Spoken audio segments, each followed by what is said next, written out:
So if folks will please take your seats, we're going to go ahead and get started. Thanks very much. All right, so everyone, good evening to the December 10th meeting for the District-Wide Boundary Review Advisory Committee. We've got quorum, so we're going to start our meeting. So I just wanted to walk through briefly some of the agenda items for tonight, and then we'll proceed. So over the course of the evening, we've got some technical issues to address, one being approving 3 sets of meeting notes from our meetings in November and December.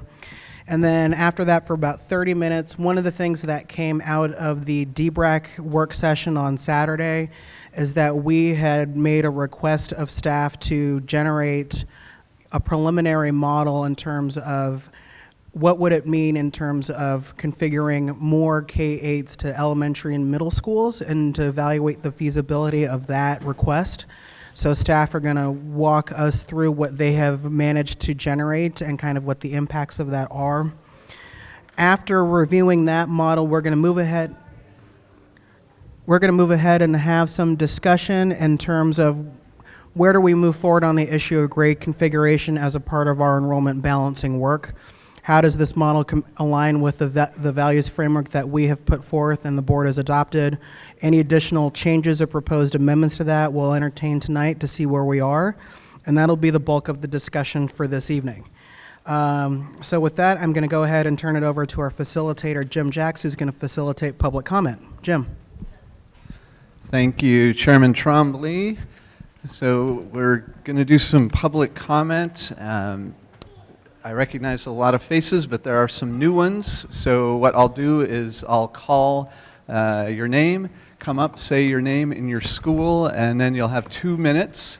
Here is the timer, and I'll try and wave this enormous yellow card when you have about 15 or 20 seconds, and I'll be on my knee here, and when I stand up, that is your cue to finish up. And we have a few more cards than we have time, so if you're able to be a little shorter in your comments, then that provides more time for someone else later in the queue. This is not your only chance to provide public comment. If you want to make a written comment, you're uncomfortable speaking in front of people and with the TV camera, there's green cards at the table as you came in. At any point tonight, you can write out your comment on the green card, and that'll become part of the public record. We'll have a professional note taker working off the video here, so your comments will become part of the D-BRAC record through that. So at this point, what I want to do is the first person will be Tanya Barham, and the second will be Jason Schwartz. So, Tanya. Hi. Nope. Nope. Do I need to turn this on?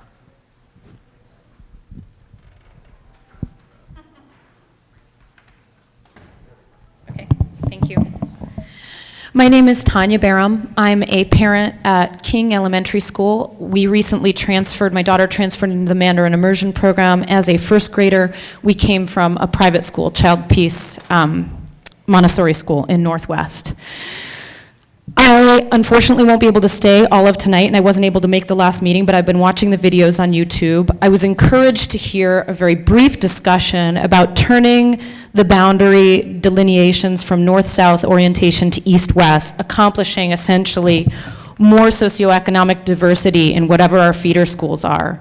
One thing that worries me a lot in the D-BRAC meetings that I have been to, and in looking at this crowd and the lack of diversity here, is Oregon's something. I've lived here for 15 years, and until I came to King, it wasn't as obvious to me that the legacy of deep embedded racism in our state's constitution and fundamental foundation is alive and well today.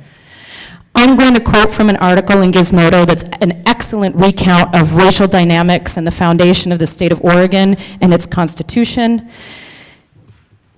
One part of this article says, "The state, much like so many others, is haunted by the residue of less explicit experiments in whitopia. These experiments form the basis of Rich Benjamin's 2009 book, Searching for Whitopia, An Improbable Journey to the Heart of America. In it, Benjamin travels the country, visiting places that are overwhelmingly white.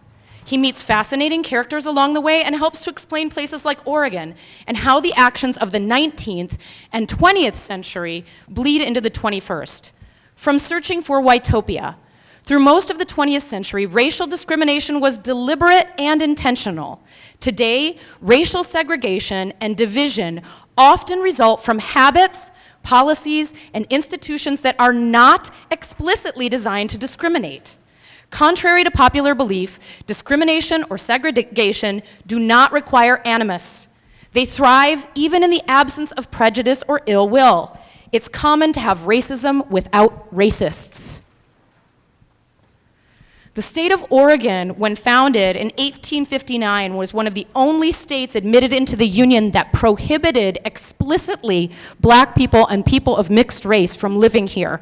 And there are a number of other legislative and foundational legal precedents in our region and in our state that excluded black people.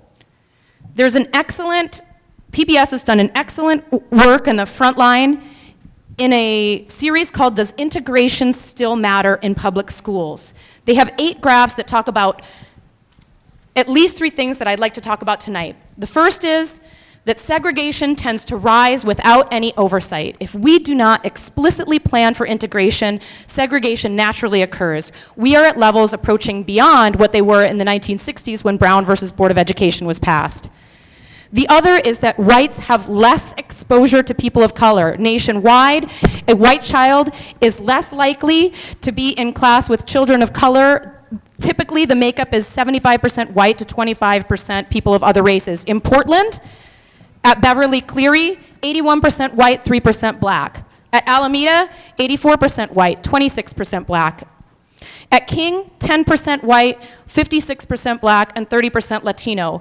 Is there a reason that Alameda is 17 out of 687 Oregon elementary schools, and King is 679th out of 687? Having seen kids and white children in a private school less than a mile away from King, and children at King, I can tell you it's not because of the aptitude and potential of our children. Please do not neglect our children of color in Oregon. When you think about redistricting, take into account PTA dollars, integration, prosperity, and the needs of all of our children. Thank you. Thank you. Jason Schwartz, and then Ramona Peralt. Hi. So I'm the father of 2 kids at Woodstock Elementary in Southeast Portland. I want to go over and point real quick where I'm talking about. There's a little tiny chunk in the very southeast corner of the Woodstock-Hosford-Cleveland track. In that little section there are the students living there are being changed. They're being pulled out of their current track and put into a completely new Woodmere Lane Franklin track.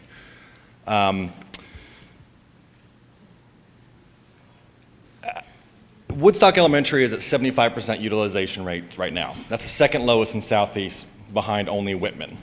That change, pulling those students out of Woodstock, puts Woodstock immediately at a 74%, so it drops a little bit, and then the projection for 2020 is 71%. So what that means is immediately Woodstock is put onto a trajectory where it is actually not able to actually have one full-time teacher per grade. Not one full-time teacher per grade. No idea what the plan down the road is when we get to that point. The change is also bad, obviously, for the students who are affected, who are pulled out of their current peer communities that they're established with, put into a new one without those. And that's because it's such a small number. So all those students are going to make that change with few, if any, of their friends, any of their peers that they've gone to school with going with them. What I'm not clear on is why that change is being proposed to Woodstock, why that's such a detrimental thing is happening. It's not clear. It doesn't align with the PPS's guiding principles. When I look at those on the PPS Grows website, it has no effect on the big K through 5 versus K through 8 debate, which I know is the big important one that people are really getting into. And it has no effect on making anything more equitable. And if anything, you could argue that there's a problem here in that all the numbers up on PPS Grows combine the neighborhood and immersion program poverty numbers, and even though the neighborhood program is much lower or much higher poverty than the immersion. So there's an inequity imbalance there that almost seems to be disguised on the PPS Grows website with the data because it refuses to break those out and just averages them out. Sorry, I know I'm almost. The only other thing I can think of is that perhaps it's a little jagged, and so when you look out on a map, logically it feels like it should be Woodmere. I would hope that appearance on a map wouldn't override the fact that it does not does not match the guiding principles that were supposed to drive this, has that negative effect, and eventually weakens Woodstock to the point that it cannot have one teacher per grade. The other idea is that perhaps what it is Whitman, the other one that's very low over there, Woodmere students go to Whitman and you need to backfill into Woodmere, and it's pulling from Woodstock, which would make sense except that what it does to Woodstock, there are two other schools that border right there. There are Kelly and there is Lewis. I know Kelly parents have been here in front of you guys talking about the overcrowding that they feel there, even though the data says that's not the case. The data does suggest Kelly's going to get even larger. There's also Lewis, a very affluent school just south of there, and it is also untouched, just like Kelly. So I'm not sure what the answer is. I'm not proposing that one of those is who needs to come in. I just know that if we look at Kelly, Woodstock, Woodmere, Whitman, and Lewis evenly, there's a way to put that puzzle together that is not going to weaken Woodstock to the point that it cannot even have a teacher per grade in just a few years. Thank you. Thank you. Ramona Peralt and then Reese Lord. Hi there. So Jason so kindly offered to pass out some handouts for me. Thank you so much for being here, D-BRAC members. I am a parent of a third grader at Beverly Cleary School, and I'm here to address some of the comments made by D-BRAC members at the December 5th D-BRAC work session. The PowerPoint that's going around will really address most of those, and I will not belabor it. I have complete confidence that you'll look that over on your own. I will, however, respond to one comment that I'm growing a pretty good ulcer over. A D-BRAC member at that meeting said, and I paraphrase, Beverly Cleary doesn't work as a K-8 because it is 3 campuses. What this is referring to is the fact that our first and third graders are being bused to Rose City due to our overcrowding crisis. I want to remind you of the history of this situation. Beverly Cleary has been asking the district to address our overcrowding problem since my child was in kindergarten 4 years ago. The district chose to address it temporarily with the Rose City scheme. We were told that it would be for 1 year, school year 2014 to 2015. Then the district started this process you are all involved in and told us just to hang in there and that our 1-year fix would now be a 2-year fix. We asked, but what about our boundary change? Why can't the district simply tweak our boundary? We were told that this boundary review would be our fix. But now, instead of a boundary change, you're discussing dissolving our neighborhood school. On top of that, you're using the district's mishandling of the boundary change that should have happened in 2014 school year as an excuse to dismantle our school. It's like rubbing salt in the wound. Finally, my last handout, which I will go over with you, I know that your heads are so full of facts about schools across the district, so I thought I'd draw you a little picture of what scenario 1 would do to Beverly Cleary and Laurelhurst. I call scenario 1 for our school the do-si-do scenario because of the chaos that is created by swinging kids back and forth into schools that aren't in their neighborhoods. And by the way, please notice that while we're sending our 1st through 5th graders to Laurelhurst, guess what's happening to our kindergarten kids? They're all being swung back up to Holyrood. A 3-campus solution when we're being dinged through these deliberations for having 3 campuses. Please keep that in mind and see how crazy this is. Finally, I'll wrap up by saying that I would be more likely to support scenario 1 for BCS if it did anything to address the gross inequities happening in our district. But it doesn't. And I would also more likely support it if it truly fixed a broken school.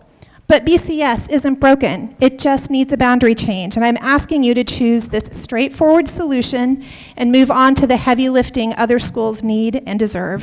Thank you for your time. Thank you. And I apologize about the lights. I'm not sure what's happening, but that's not a cue to anyone speaking.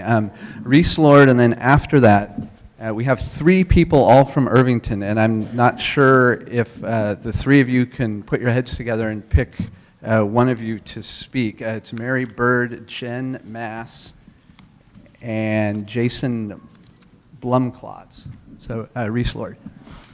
For the record, my name is Reese Lord, and I'm a parent of 2 students at Laurelhurst School.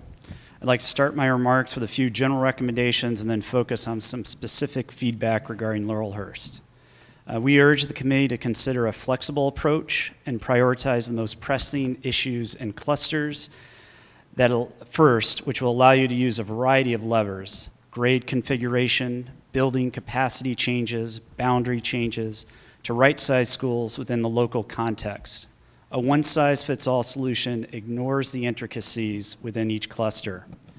Furthermore, take the necessary time to thoughtfully consider all the input you received. There's a lot of it, as I know you're aware, and these are dramatic changes that are being considered.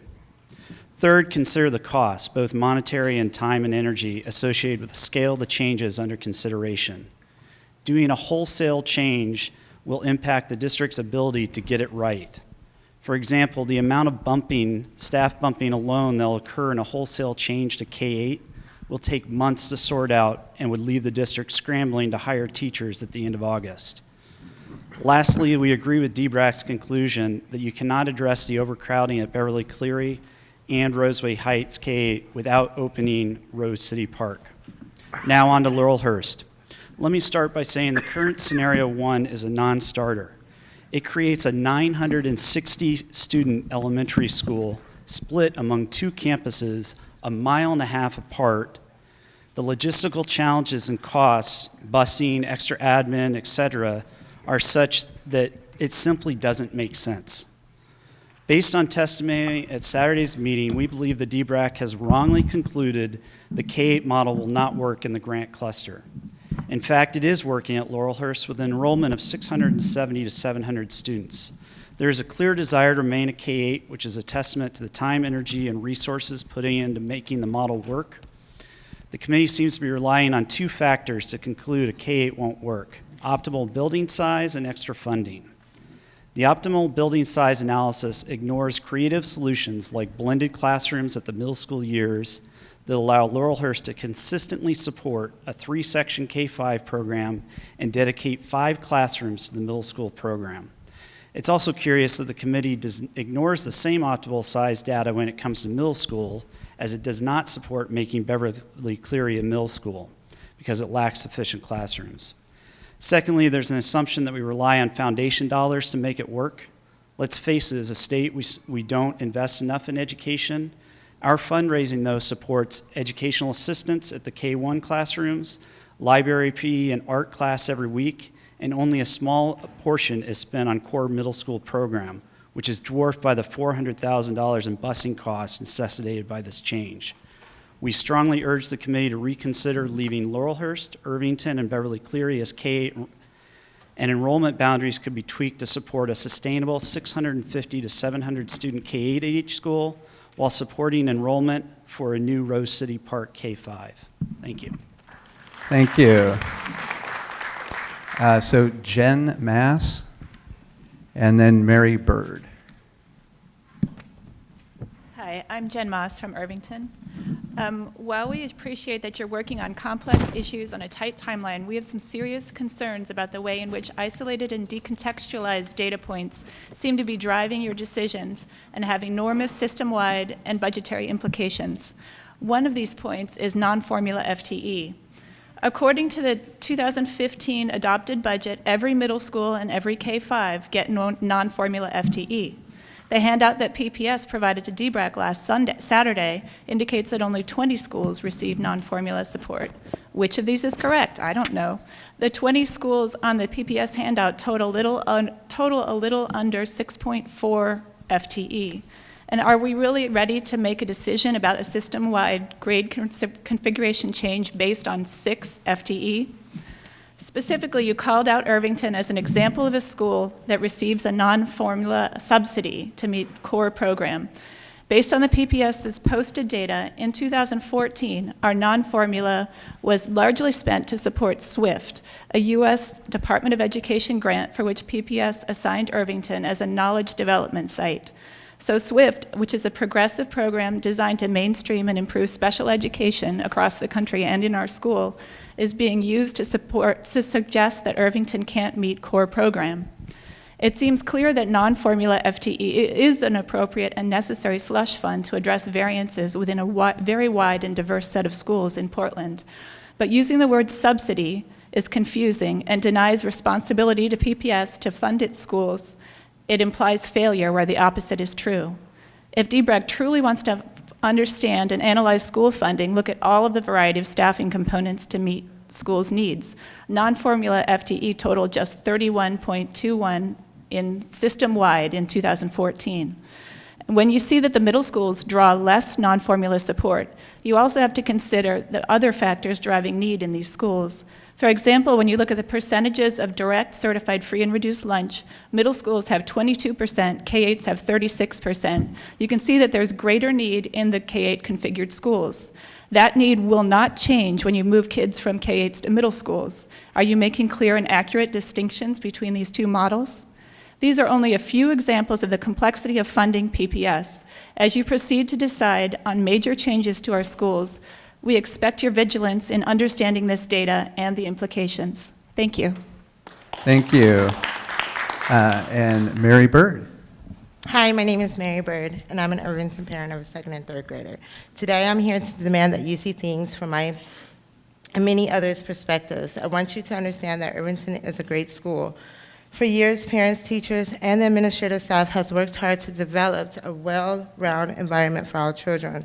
Of all the schools in the Portland Public School District, I chose Irvington for my children to attend because it is a real balance of racial and economic diversity, and it's a great teaching staff and opportunity for children of different learning styles. I am very upset that this committee is contemplating scenarios that would switch Irvington to a K-5 school. In order to do that, Irvington will draw students from the above 24th Avenue in the area of mostly white and wealthy. This will dramatically change the racial and economic demographics of our school. Currently, Irvington holds a 41% student of color and 20% free and reduced lunch. We estimate that if Irvington become a 5K, that our numbers will drop at least 10%, students of color and reduced lunch. This is unacceptable outcome for me and my children, but also for the Irvington school. No matter what race or economic background, schools like Irvington that have a large, diverse population.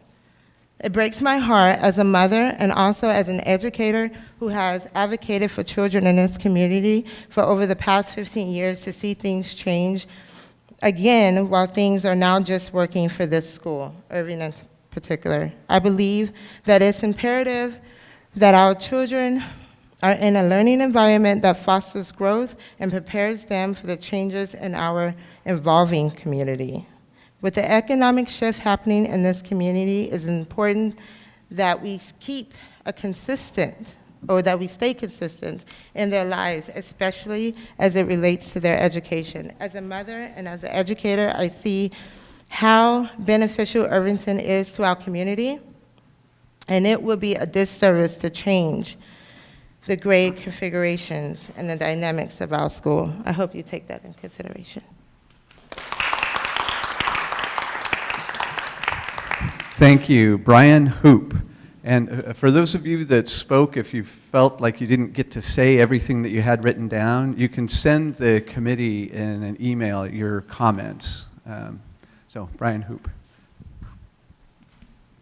Hi, I'm Brian Hoop with I'm a parent at Skyline Elementary.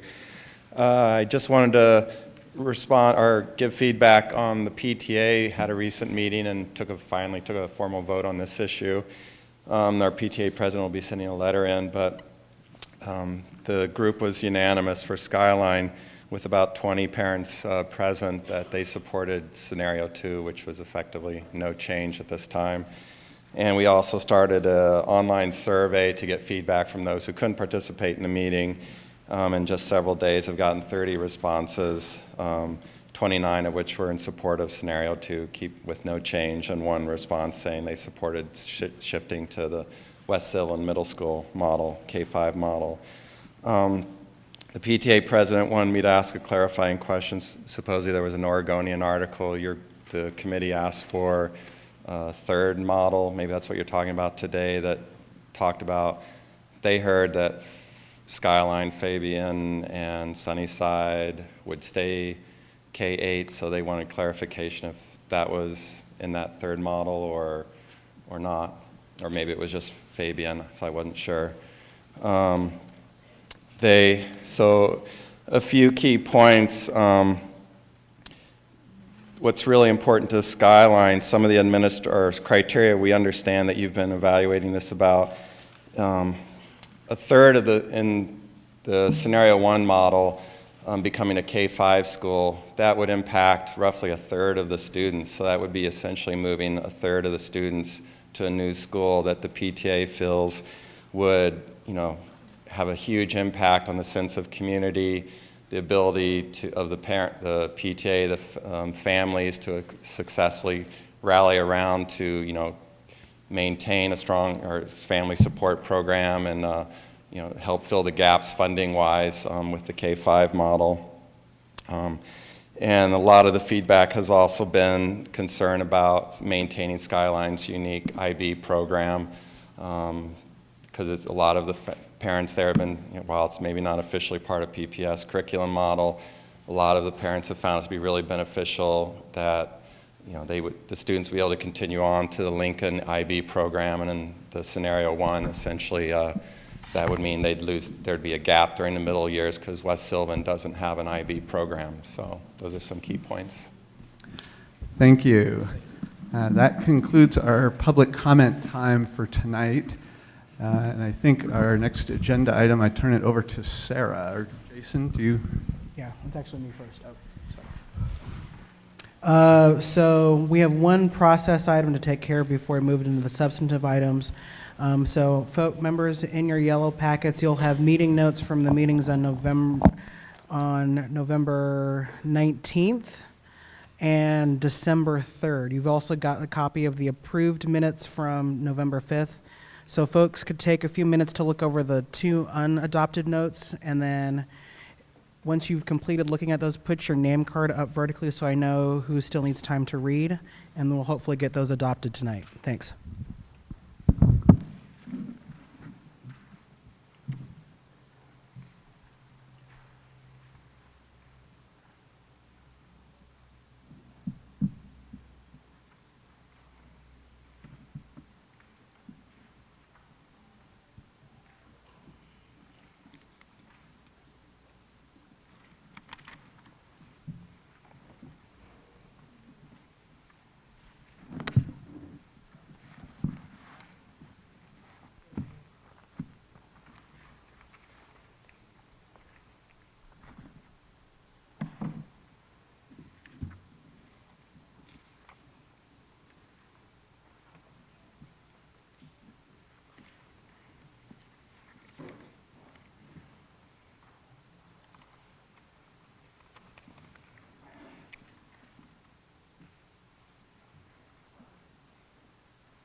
Okay, so about another minute or two, and then we'll call for action and next steps.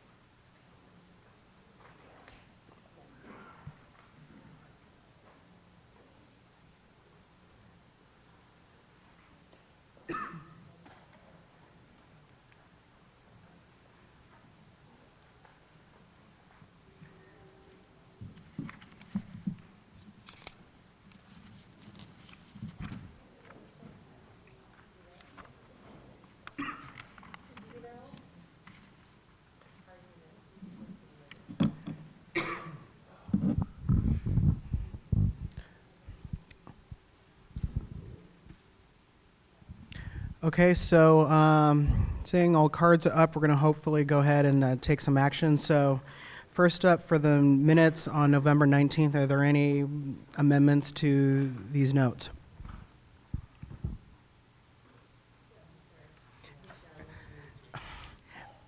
Any amendments to the notes for November 19th? Mhm. Oh, okay. So noting that Tony Magalino was in fact here for the meeting on the 19th. Okay. There,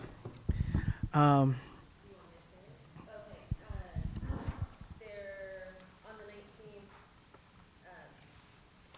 was my comment, and it was, on the back page where it says, a D-BRAC member lamented that these discussions are mute if we're not willing to make any additional resources. That would be mute. I mean, it could be mute. Okay. Any other amendments to the notes from the 19th? All right, hearing none. Oh, Michelle?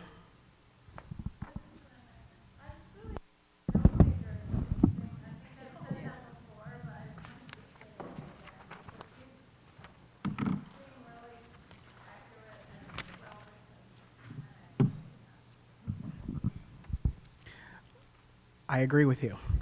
All right, so with that, all those in favor of approving the notes from November 19th as amended, please say aye. Aye. Any opposed? Any abstentions? One abstention from member Scott Bailey. Okay, very good. Thank you. And with that, actions on December 3rd's meeting notes, are there any proposed amendments to those?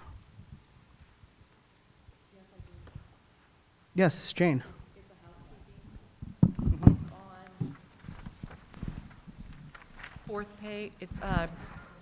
Fourth page, last bullet point, second sentence, which begins with adjustments. Which adjustments? I believe the word with either should be deleted or the word with is supposed to be will. The bullet point, the sentence begins, a question from a D-BRAC member on how to evaluate the scenarios 1 and 2 through the lens of which adjustments with address the significant, I believe it's improper grammar. To address, will address? Will address. Okay. So noting that the word, yes. Mhm. So noting that the word with will be changed to will. All right, any other amendments to the notes from December 3rd? Hearing none, all those in favor of adopting the notes from the 3rd, please say aye. Any opposed? Any abstentions? One abstention, Margaret Calvert. All right, notes from the 3rd and the 19th are adopted as amendment. Thank you very much. And with that, I'm going to turn over the mic to Sarah Singer.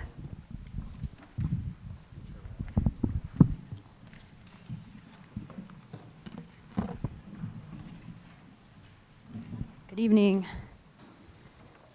Okay, so what I'm presenting to you today is a report back on our understanding of your request of our technical team, which was to model a system in which all schools are converted to middle schools and K-5s, with the exception of our focus option K-8s, and Fabian. And we did model, just for the record, we did model Skyline as a K-5, and we apologize if we misunderstood that. There was a little bit of, seemed from the notes that there was, it was conflicting. So we went ahead and did model it, but remember scenario 2 does have it as a K-8. Okay, and also while we were modeling, there was a number of other requests that you had along the way, either from the Saturday session or in previous sessions. And that was the idea of analyzing the feasibility of having 2 middle schools in the north region, i.e. the Roosevelt region. Analyzing the impact of sending Skyline to George. Consider opening either Sabin or King as a middle school instead of Tubman, and analyzing the impact to Scott and Lee if Roseway Heights is reconfigured to a middle school and Rose City Park is opened as a neighborhood school, so kind of like combining scenario 1 and 2. So what you're going to see tonight is more of a, what I would call a proof of concept. It's not a full-blown scenario. And it's just, we'll focus on the potential middle school enrollment and utilization. So the data that's in front of you is largely middle school data, middle school feeder patterns. And we're going to talk about some of the trade-offs in this new model. And the other thing to note is we haven't tinkered or refined the elementary school boundaries in any sort of meaningful ways, okay? So we think that there's still a lot of room to do that. That's not what we were focused on in this modeling exercise. So, So just really quick for members, you also have Post-it notes at your table. I suspect that there are going to be a number of clarifying questions you may want to ask over the course of the presentation. So what we're going to do, so that we can ensure Sarah gets through it in a timely manner, is if you could write your questions down on the Post-its, and then Jim is going to collect them and put them up on that master sheet, butcher chart sheet up there. So that would allow us to kind of see what the questions are, but in particular, which ones there's most commonality. So that'll help us move through any follow-up questions we want to have for staff. All right, thanks. And then just to note, after this, we know that we still have a lot of other analysis that you've asked us to do. We haven't forgotten about it. It's on our radar. Some of this, not all of this, some of this analysis includes east-west configuration kind of in the southeast and just boundaries that go east-west in general. Additional relief for Chapman is a big one, including consideration of opening MLC as a neighborhood school. Potential changes to focus school locations, focus option locations, and there's options to resolve split feeder concerns, especially the bridal mile one that's been mentioned, but there's been some others. So we haven't forgotten about that. That's still on the radar. Okay, so I'm going to go over kind of like the big picture of this kind of new model that we just completed. So just a few things to note in terms of the number of schools impacted. It's in comparison to scenario 1 and 2, it's roughly the same. It's 1 fewer. In terms of the number of K-8 conversions, you see, and that's K-8 conversions to either to K-5's middles, you see an increase, which makes sense based on your request. We didn't do a lot of analysis on the boundary changes, so we're not going to report on that. And we reopened 3 schools, Clark, Kellogg, and Rose City Park, as neighborhood schools. So in terms of the overall analysis, it resulted in a total of 15 middle schools. No schools were overcrowded in the current state, but 1 school did become overcrowded in 2020, and that school was George. And no schools were under-enrolled. And so I'm going to bring also to your attention, you have a handout in your packet, and can I borrow yours, Michelle? Looks like, oh, that's not it, sorry, it's this one. If you have a packet like this, if you turn it over, you can see kind of our data that's associated with this model. And so that's what I'm going to reference. So what you can see here, these are the 15 middle schools. These are their enrollments, and what you're going to see, West Sullivan is an outlier, along with Jackson as being particularly large, but for the most part, we have middle school enrollments that are close to each other. You can see our utilizations. So some of you have said, what if we had utilizations closer to 90%? You'll see that we do have more schools kind of closer to that aspiration. You still see Gray and George kind of in the 96 percentages for utilization. In terms of looking at socioeconomic or poverty information, we see in this model that we would have 3 middle schools would have neighborhoods with greater than 40% direct certification or our measure for economic disadvantage. And they would definitely qualify for Title I. So remember, our current cutoff is 40% for Title I. That is something the district has control over as to what that threshold is. 2 additional schools would have neighborhoods near 40%. You can see Ockley Green at 38.3% here and King at 38.3%. So this is their neighborhood, not their actual enrollment. And so what we typically see is that school poverty levels are higher than what is reflected in their neighborhood. So given that, we would expect, based on past information, that these 2 schools would probably also be Title I. It's an estimate, but that would, if I had to predict, that's what I would predict. Overall analysis, so this is just the feeder schools that make up each of the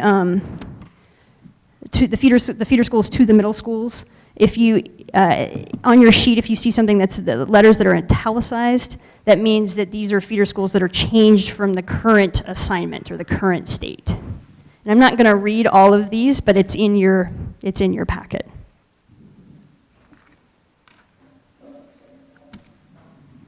Okay, so that's the high level. I'm going to go into, yeah. Oh, sure.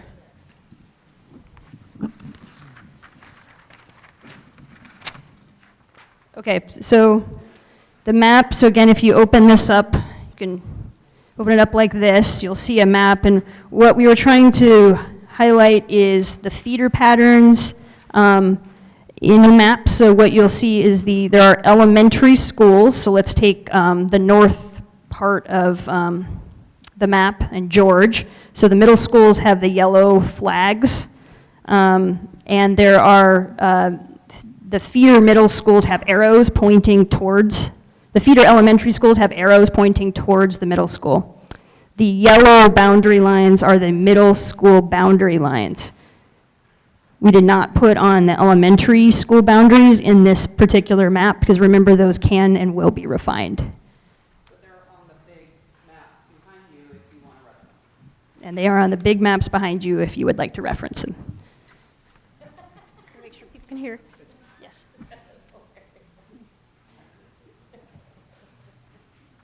Okay.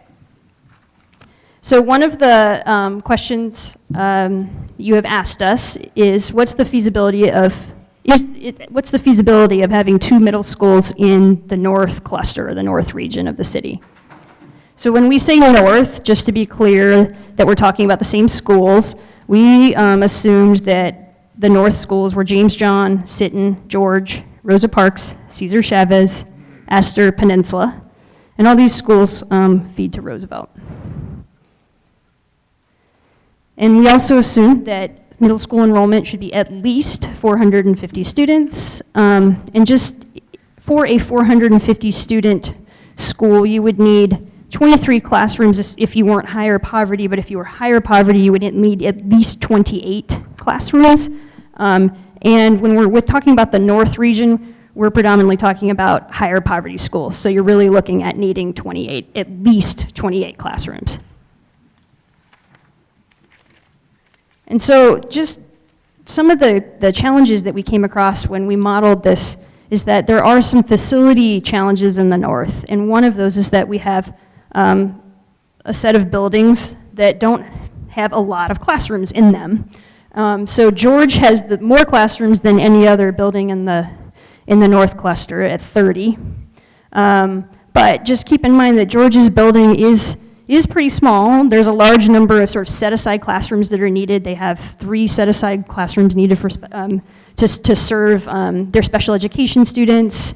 There's ESL. There's additional classrooms that due to that kind of the equity allocation that they receive, so they receive more teachers, that sort of thing. So again, this gets at the point of them needing at least 28 classrooms, and I would say at least.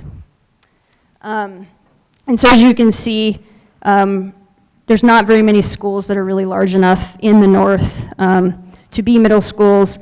George, Chavez, and Peninsula are really your only candidates, and Peninsula just barely makes it at 28. Another conundrum is that George's neighborhood is expected to grow by 20% by 2020. So this is just a question that we kind of were wrestling with. I just want you to have it in the back of your heads. It's the idea is, do you want to keep George smaller now to get ready for growth in the future? So it's just something to keep in mind. Okay, so what happens? So what we did, again, the question is it feasible to have 2 middle schools in the north? So we took all of the schools in the north region and we added up the number of students in their neighborhoods, the number of 6th through 8th grade students in their neighborhoods, and you got 987 students. And so if you then apply a capture rate, because not every student is going to attend in that neighborhood based on our historical information, so let's say we apply a capture rate of 70%, that would be about 691 students in that region who will go to a PPS school in that region. And so what that means is 691 students is large enough, is enough students to support a single large middle school, but remember what I just said, we don't have a building that would hold 691 students. And you would need about 34 classrooms to support a building to support 691 students. So our analysis is showing that there isn't enough students to fully support 2 middle schools in that part of the region in the current state. We also looked at, okay, well, what about in 2020? Would there be an opportunity to support 2 middle schools? So we did the same analysis. You get closer, but you still fall short. So you end up with about 827 students. If you divided that in half, that'd be about 413 students, which is underneath our 450 kind of target. So we don't really see enough enrollment to support 2 middle schools in the north region in 2020 either. Okay, so then what we did next is we said, okay, so if 2 middle schools won't work, let's support 1 really strong middle school and in the north region, and also aligning with your request to produce a model of predominantly K-5s in middle schools, so not have a K-8 in the region. So that was what we did next. And so initially what we did is we tried to feed Seton, James John, Rosa Parks, Astor, Peninsula, Chavez, and George into George, all those schools into George, but that resulted in severe overcrowding at George. So what we found is that you really needed 2 schools. You needed to send 2 schools of the north schools to the next closest middle school, which would be Ockley Green. So then you have this question of, well, which 2 middle schools do we send and what criteria are we using? So that was kind of the next step in the process. And so what we chose to do was send, Peninsula and Astor K-5 to Ockley Green. And just to tell you a little bit why is, if you look at Cesar Chavez, one thing we know is most of the students are actually kind of living right here. That's pretty close to George. So it didn't make sense to send Cesar Chavez to Ockley Green. And on top of that, remember, Seton and James John have Spanish immersion, and so does Cesar Chavez. So if they all fit into George, it would be like a really strong Spanish immersion middle school. So we chose to send Cesar Chavez to George. We also, Seton and James John are kind of obvious choices based on proximity. There isn't really a clear place to send them outside of George. So Seton and James John go to George.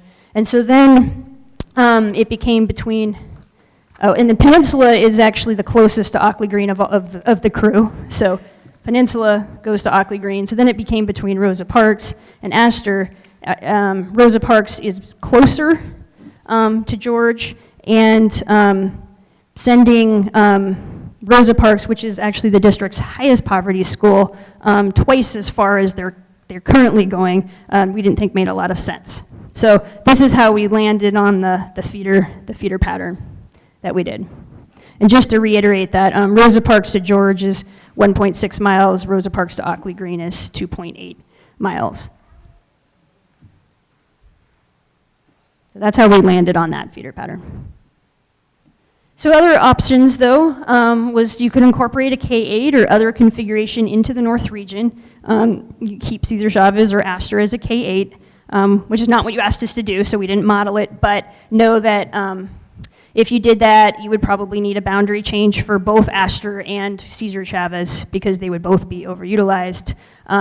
With Cesar Chavez, in terms of keeping that one a K-8, we know from community feedback in the 2025 survey, for example, there was, of a lot of our communities, I think it was our Hispanic community who was more favorable to K-8s than other communities. So just keep that in mind.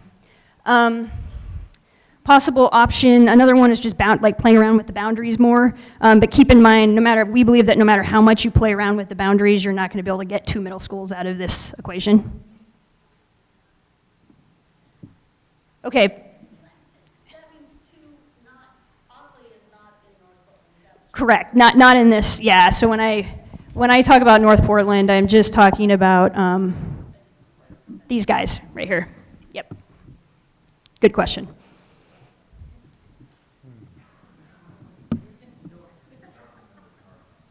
This is North Portland, the technical term. Okay. So we also looked at, because we'd been asked to look at feeding Skyline 6-8 to George. And so what we did is we built off what we just created. So just some facts, Skyline enrollment is in 6th through 8th grade is approximately 100 students. So that's what you're looking at. If Skyline were to go into George, then feeder patterns would need to be rearranged to prevent overcrowding at George. So then what we found after a lot of kind of back and forths is that the numbers work themselves out best if Rosa Parks would be sent to Ockley Green, and if you did that, you still would have, then George would be too small, and we would shift Astor, we'd have to shift Astor back into Ockley Green. So I'll give you some numbers just to explain that. So basically what you find is Astor plus Skyline equals about the same enrollment in grades 6 through 8 as Rosa Parks. So they're like a swap. But remember sending Rosa Parks, so I'm going to do a little, this is kind of the plus and the minuses. This is cursory analysis of what I just explained. One of the big negatives to that was requiring Rosa Parks students to travel further to school. And then you have a daily commute from Skyline neighborhood that would require crossing the river. But on the plus side, you would increase socioeconomic diversity at George if you viewed that as a plus. There's technically shorter distance between potential middle schools. So Skyline to George is 9.8 miles, Skyline to West Sylvan is 13.2 miles. But remember, that's just miles kind of as the crow flies. Time would vary by, it would vary by time, so. Okay, so that was that analysis. What if we opened a middle school in Northeast that wasn't Tubman? So this is largely what we presented to you on Saturday for those of you that were there. So I'm going to go a little faster. We started with scenario 1.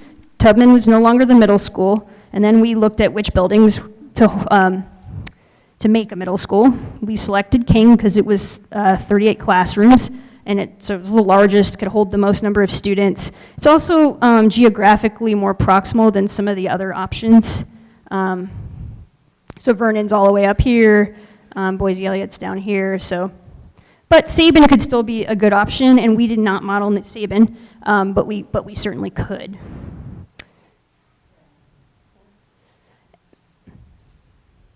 And so just recalling what we did on Saturday, we opened King as a middle school.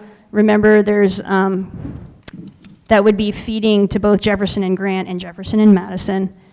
King K-5 students would initially be moved to Vernon, which is kind of bolsters Vernon's average enrollment per grade, which could be beneficial from a core program standpoint. And then King K-5 Mandarin DLI, or dual language immersion, was moved initially in this model to Boise Elliott, Humboldt, and it would eventually feed to King. But just know that detailed boundary change, program move, dual assignment, feeder patterns, they're all to be determined. So this is just a proof of concept. So back to sort of cursory plus minus analysis. I mean, the positives is you didn't see overcrowding, you didn't see under-enrollment. Not only did you not see under-enrollment, you see stronger K-5 average enrollment per grade because you're putting fewer K-5s online. And you reduce travel time in comparison to the Tubman middle school option, or that scenario 1 option, because Tubman was further away. The other thing to note is under a negative or minus, Vernon feeds to both Madison and Jefferson, while other schools feed to Grant and Jefferson. So a lot of people talked about how that can break up communities and that kind of thing. Construction costs, I'm actually gonna, once I get Tony's attention, I'm gonna have him jump in here, but we've talked about construction costs to reconfigure King to a middle school. We don't have, we don't have a number on that, but I don't know if you have anything you wanted to add there. I can tell you, like through our summer IP work, a science lab is about $40,000, and King would need some science labs. The other aspects of the facility, I mean, has gym space, a cafeteria, so it seems to have some of the core things that our other middle schools have, as compared to Sabin, where the gym and the cafeteria are the same space, right? So basically, also just to summarize, like getting these types of costs are underway. Okay, analyze the impact of Scott and Lee if Roseway Heights is reconfigured to a middle school and Rose City Park is opened as a neighborhood school. So to do this, we brought back 2005 Rose City Park boundary, similar to scenario 2. We incorporated the scenario 2 boundary change. And in this model, Vestal does not feed Roseway Heights as occurred in scenario 2. Instead, it feeds Harrison Park.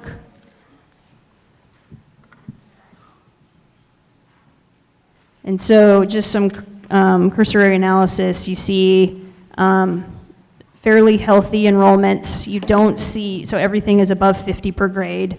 You don't see a lot of shift in kind of poverty levels across schools. Roseway Heights goes up a little bit. And facility utilization, they're all mostly in the 70s, and Rose City Park at 82%.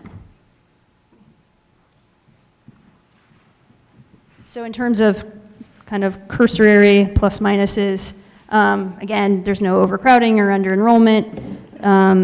There's a potential opportunity to expand Spanish immersion at Scott, which is now a K-5. And so more students can fit into that program. We would need to find, a minus is we now need to find a location for access, and if socioeconomic changes are minimal.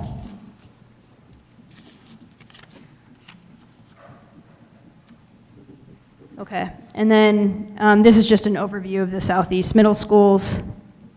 Gives you an idea of the enrollments and the feeder schools, and you can find most of that information in your packets.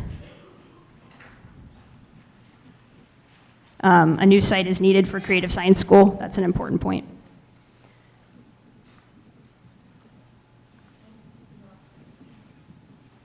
Okay. Okay, so in terms of some analysis, some pluses and minuses, boundary changes along east-west traffic corridors may improve economic diversity. And more immersion programs are cited close to where emerging bilingual students live, which means multiple programs may be placed in a single school. So that's a positive.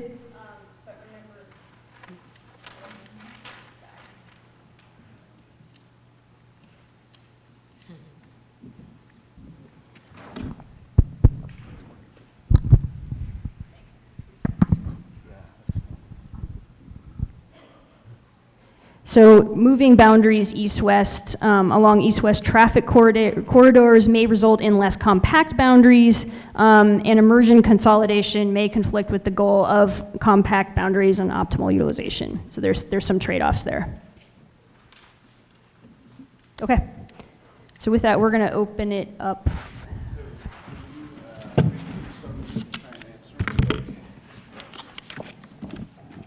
Okay, sure. Okay, so the first question is, can we change feeder patterns to reduce poverty at Lane, Kellogg, and George? And it may be there's not a fast answer, and if there's not, that's why we've got it written down. Yeah. Well, so,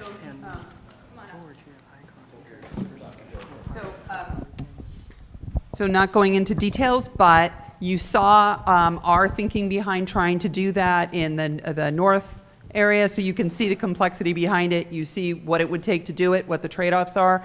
All of those opportunities exist in other places as well. So yes. All right.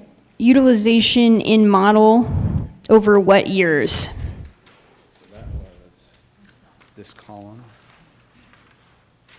So the utilization is, would be using the current state data. So just how it's been reported in all of our other kind of quadrant KPI data. So the current state. Plus, we also have a column that gets at utilization in 2020, if you move further to the right on your chart. That is. Yeah. So I was looking at utilization in model. That's not if these changes were put into, it would be if these were put, but using the current numbers. Got it. Got it? Okay. So let's get to these. Okay. Concentration of poverty in K-5 middle school model versus current. Okay, I'll have to get back to you on that one. So you want to know how this compares to the current state? Is that the question? Okay. What was the estimated capture rate for new proposed middle schools? 70%. Now Rigler is split. Does all of Rigler go to Beaumont? No. Well, it goes. Okay. So, Beaumont, go ahead. Do you want to explain that? So Rigler Yep. goes to Beaumont for middle school, and then Madison for high school. Alameda goes to Beaumont for middle school, and Grant for high school. So Beaumont is, we think of Beaumont having a split feeder because it feeds two high schools, but all of the kids who come out of Rigler go together into Beaumont. Yes. But they do go to different high schools.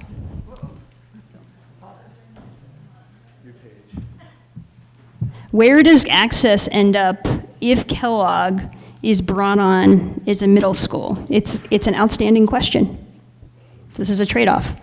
Along with Creative Science, those are two programs that landed homes in both scenario 1 or 2, but at this point, in this level of modeling, they haven't landed a home.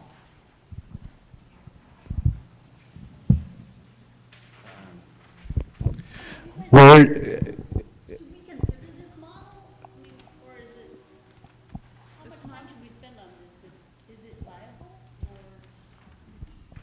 So the question is the model viable? How much time should we spend on it? Can we at least get the list of questions out so if there are quick answers to them, that might help committee members determine that. So a couple of questions that I did not get a chance to write down yet. Where do we find the immersion students in the programs? What is the SES of the neighborhoods versus immersion programs in Northeast?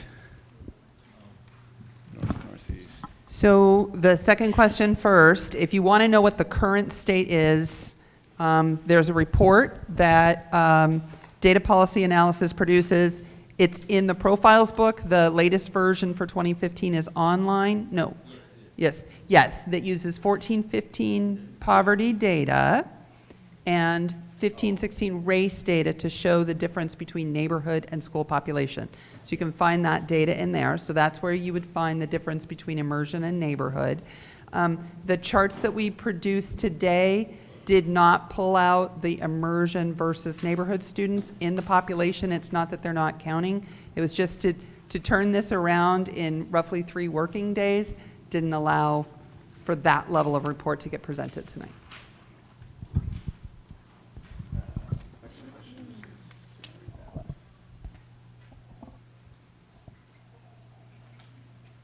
Okay, what happens to Vietnamese dual language immersion feeder pattern in this model and in relation to current scenarios?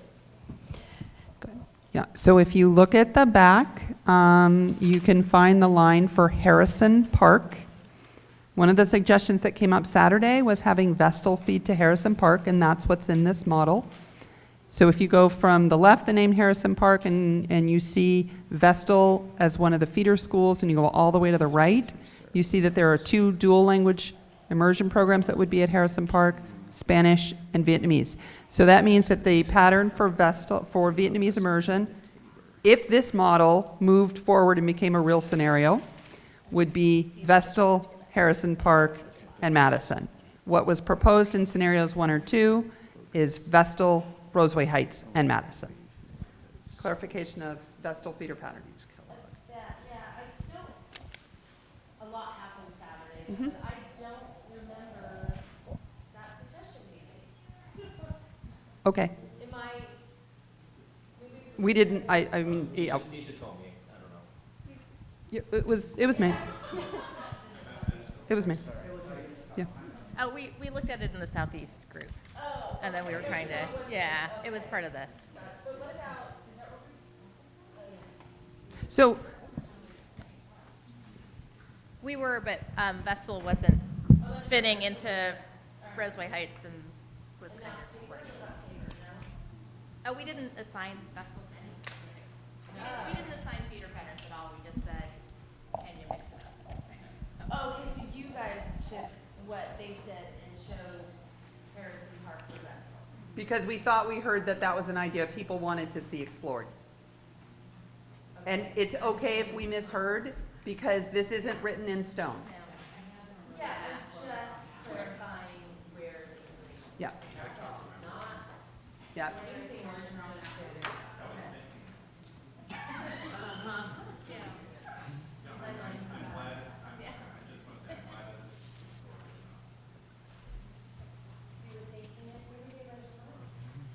I read Scott's mind frequently.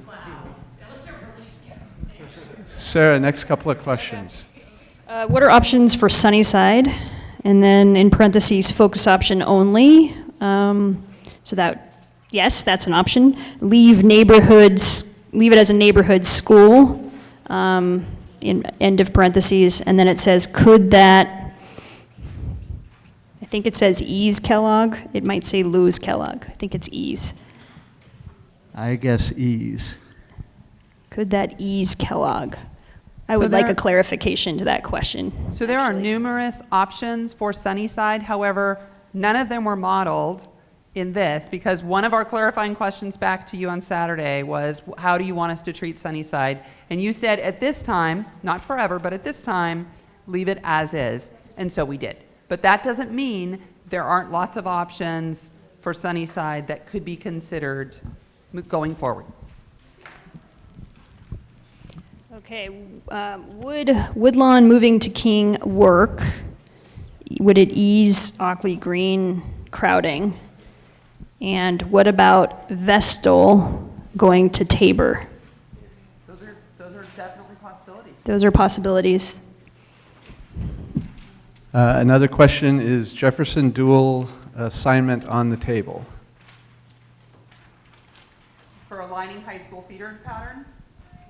Yes, because we've heard a lot of concern about split feeder patterns, so in places where you can merge those together, we definitely think that's something that you want to continue talking about. So if you put it on the table, it's on the table. So we've got a couple of hands up. We're through all the sticky notes. Michelle and then Margaret. Oh, am I reading my sticky note? I was wondering what buildings are left open now. Left, you mean with space, like with no programs in them? Right. Is What do you it mean by just left- Tubman, or are there any other buildings? Tubman, Humboldt. Humboldt, okay. Isn't East Sylvan have Odyssey? On the east side, sorry.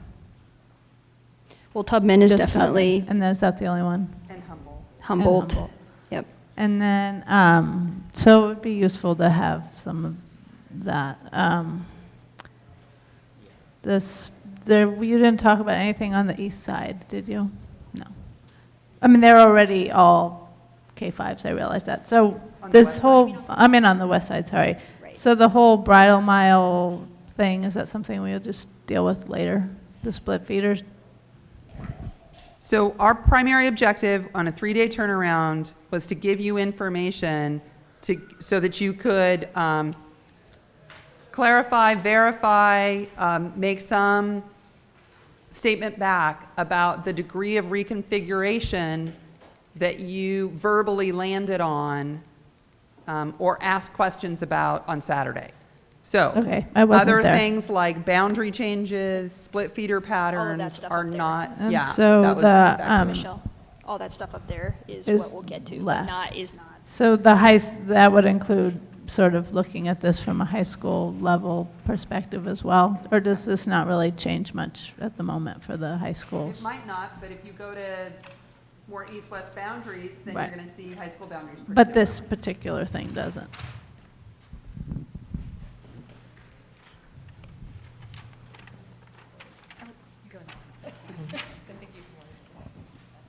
So I just have a clarifying question about Ockley Green on this. As I read across the row from column going from left to right, when we get to the list of feeder schools, it says it's Astor, Beach, Chief Joseph, Peninsula, and Woodlawn. And then it says that the assigned high schools in the model are Jeff Grant and Jeff Roosevelt splits. In that group, which is the Jeff Grant? It's not in that list. I think you found a typo. So if I'm reading this correctly, then that Ockley, so I'm going to say what I think the typo is then, is that Ockley Green then would not have a split dual assignment? Indeed. So the current King boundary is Sean, King, the current King area that we get assigned to this program. I know, but that's not Ockley Green. So let's look at Ockley Green. So we can double check on that, but I think you're right that Ockley Green maintains Jefferson Roosevelt as the only feeder schools. As they So I did in think scenario potentially one and that two. Ockley Green does not have a split, that it would Yeah, it just be a shouldn't- Jeff Roosevelt. Correct. Is that correct? Correct. Thanks. Yep. Should not. So I'm really sort of appreciating all the kind of the data and the analysis, but I'm just having this kind of uncomfortable sense of kind of separating all the kind of the data and the analysis we're doing from sort of real sort of equity concerns, especially when we're looking at negatives. And I just want to call out that we're talking about displacing students from King and also from Harrison Park who are, underserved communities, and especially with King, we're talking about a historically black school where students are already a community that's already experienced displacement trauma. So I just kind of want to call that out and maybe add that to the list of negatives as we're considering this, the impacts of displacement on both King and Harrison Park and Ockley as well. Because especially, I think with Harrison Park, you have students who are probably displaced into the Harrison Park neighborhood who also will potentially experience displacement out of their school. So, sorry.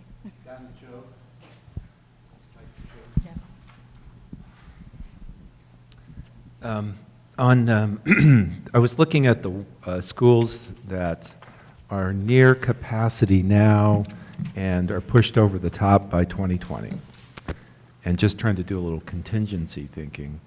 And one is George, and you already brought that up, that you're looking at options to try to deal with that now because gets up to 97% under the model, and then well over it by 2020. So the PowerPoint said that you did model keeping Chavez as a K-8 and looked at the impacts of that on Georgia? We did not model it. Okay. But we could model it if you requested that. Okay. Okay. But that's a whole line of inquiry that I'd be interested in, and I'll have to think about how to frame the questions. But, we're ending up with more schools, more middle schools, over capacity, well over capacity. I'm assuming like 111% and over 100% is not viable. Okay. So in 2020, maybe there's boundary changes that help the situation. Maybe it's opening, and what's interesting is each of the 3 middle schools that end up in that circumstance are in different high school clusters too. So there may be, for what that's worth.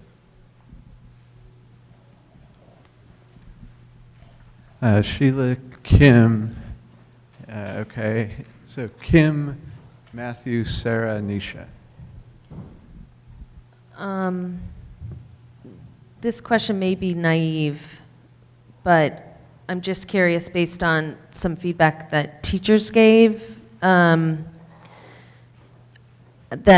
Chavez used to be a middle school, and it's actually built as a middle school. So I'm curious what that would look like to have that, but I was also assuming 2 middle schools in that area, George and Chavez. And I know you say the numbers don't work out, but I'm just curious, especially thinking beyond 2020, because that's only 5 years away, and you were saying that there's a 20% growth expected for George. I'd like to see that modeled. Okay. We did model if we could have 2 middle schools in 2020, and we still don't have enough students. Unless other schools are added. No, I remember that. I'm just trying to think beyond 2020 because... Oh, got it. Okay. Yep. It's not very far away. My other question is, do we have the data on where are the access kids coming from? And I know all over the city, but is there a particular... So there's data on that, and again, the full profile book says exactly what the neighborhood schools are for access. Do you guys have that page up? Not right this second, but anyway, there's lots of data on that. Matthew. I can. So, I actually have. looking into Joe's question or point, and I probably need more information. This idea or key question of keeping George smaller now to get ready for growth in the future, what would that do to programming now? And if it means less programming, looking at, early indicators of gentrification in that area, I guess I'm uncomfortable at having reduced programming now, considering the household makeup in the neighborhood, in consideration of trying to make it better for who I think will probably move there in the future through our racial equity and social equity lens.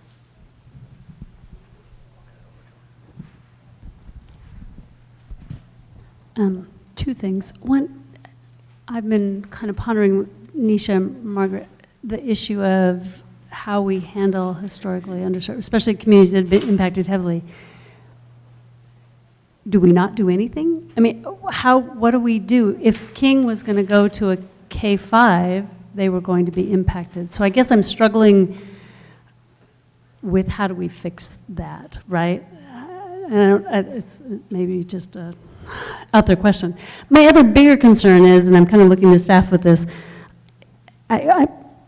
if this model is not really viable because we've upseated both access and creative science and have no place to put them, and I'm really worried about our timeline.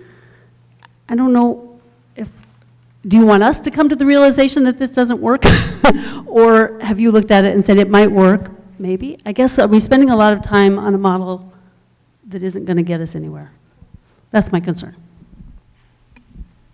So just as going back to, we are at a proof of concept level on a degree of reconfiguration across the district. We've done our best, like these guys have done their best to put together the pros and cons of that. And actually at a staff level, like we could do this, but it will take a lot, there's a lot of underlying work that still needs to be done. And it's not completely infeasible. It is somewhat back to you for, is this still a level that you want us to continue modeling at and get into the next level, finding places for district-wide programs, setting boundaries along different arterials and the like? Or do you need to, because if you remember, this is like the essential question that once we have a sense of how to do this, everything else cascades from below it.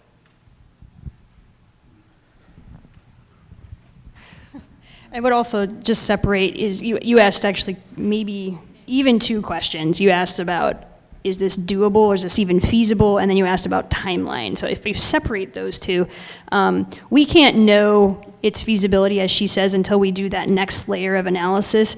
But I think like on the surface, it's doable enough to do the next layer of analysis, if that makes sense.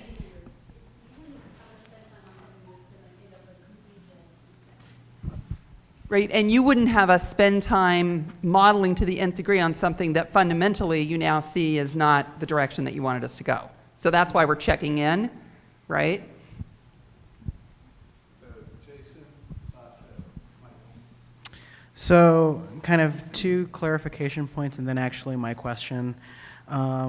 One is I think to Sarah's point, I go back to the logic model that we looked at last week, and so we kind of sequenced certain decision points out, and that once we kind of had a sense as to what level of grade configuration we wanted in the system, we knew at some point there were going to be some program moves, and so once we got to, I think it was like step 2 or 3, we then would have to say, based on what buildings are going to be configured, the next question was going to be, what buildings do we have available to rehouse some programs?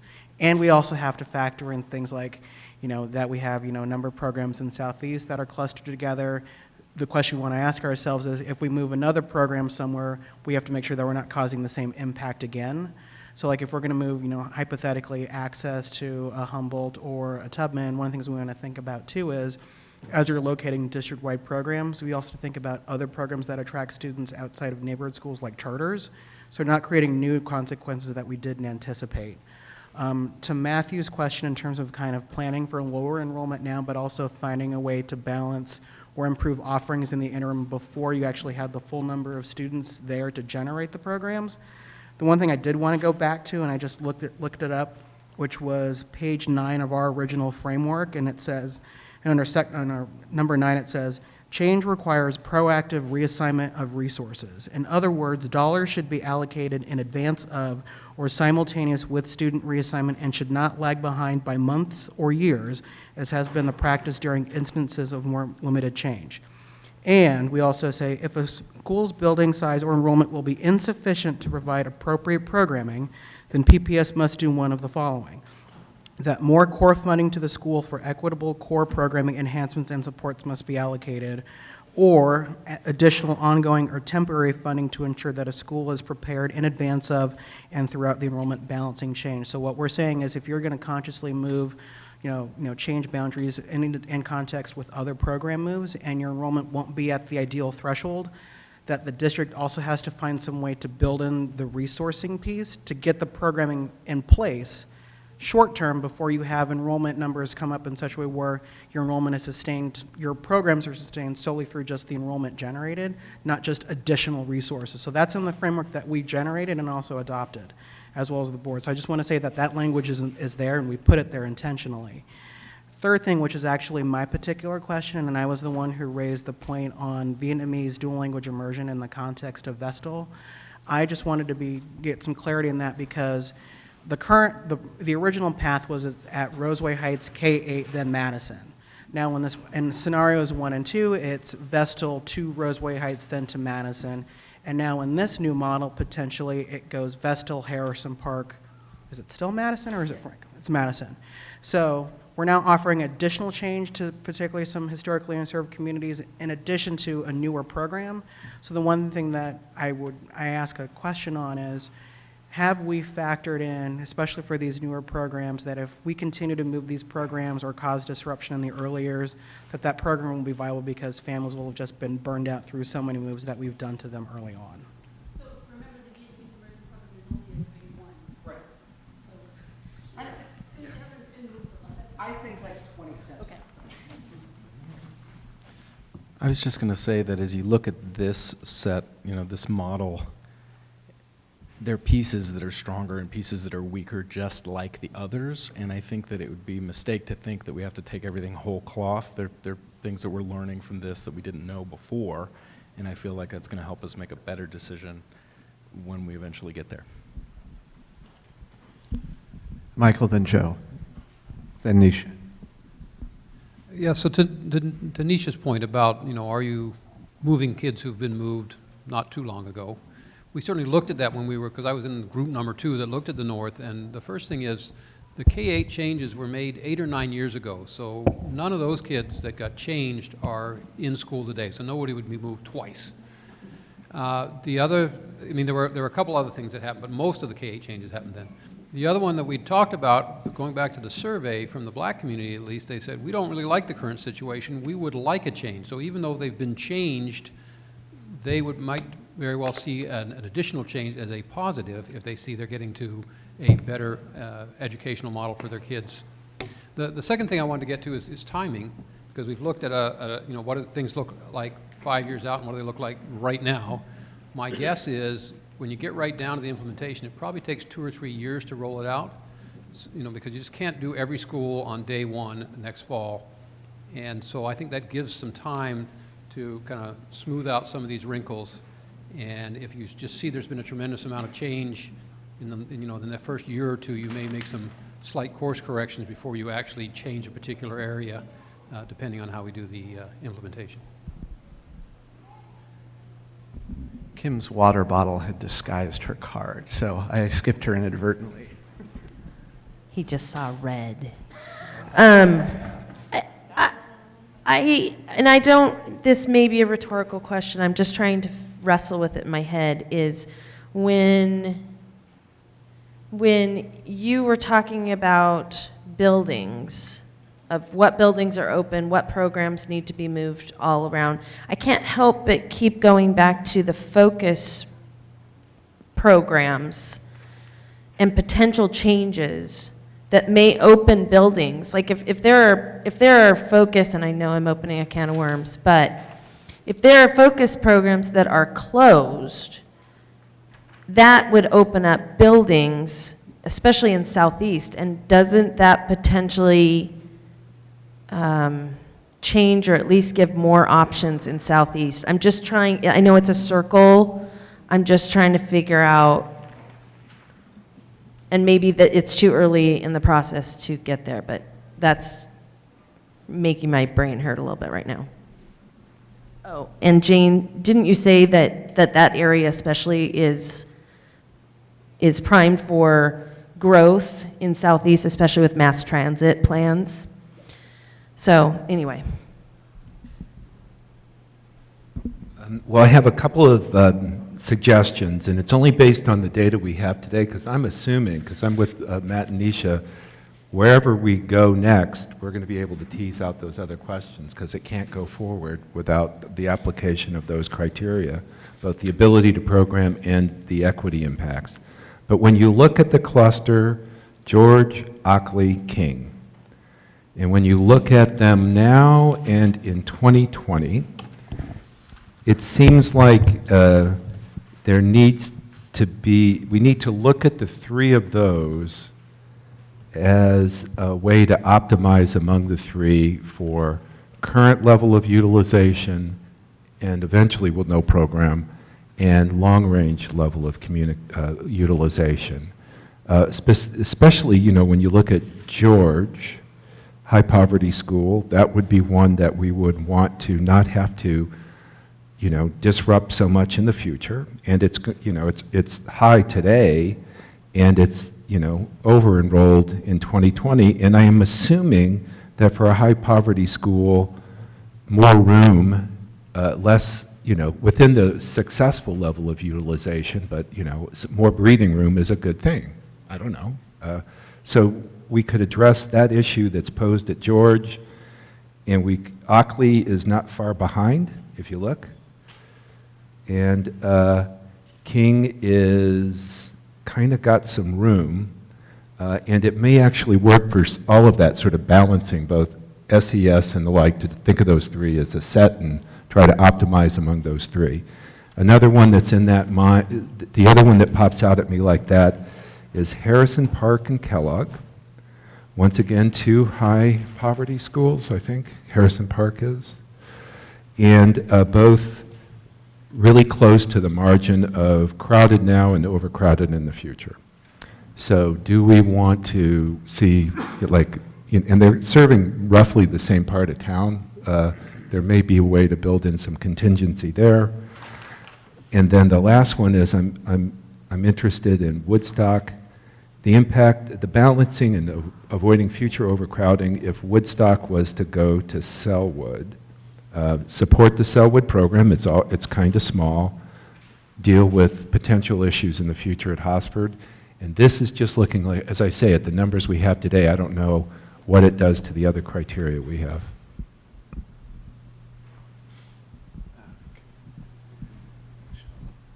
So anyway, thanks everyone. I just wanted to kind of remind the group that we were looking at King as an alternative to Tubman. So there was actually a building in the area that has served as a middle school in the past, and I have noticed that we now have two other schools, Creative Science and Access, that will be looking for homes. And and Tubman is a central location, I'd really like us to apply our racial equity lens to those decisions, the decision as to which of those schools becomes a middle school and where we locate focused programs and who gets what buildings. And also with respect to disruption, I'm not just talking about disruption in schools, I'm talking about disruption in neighborhoods as well, and displacement in neighborhoods. So I just want us to be mindful and to apply our lens to these decisions. So anyway, thanks.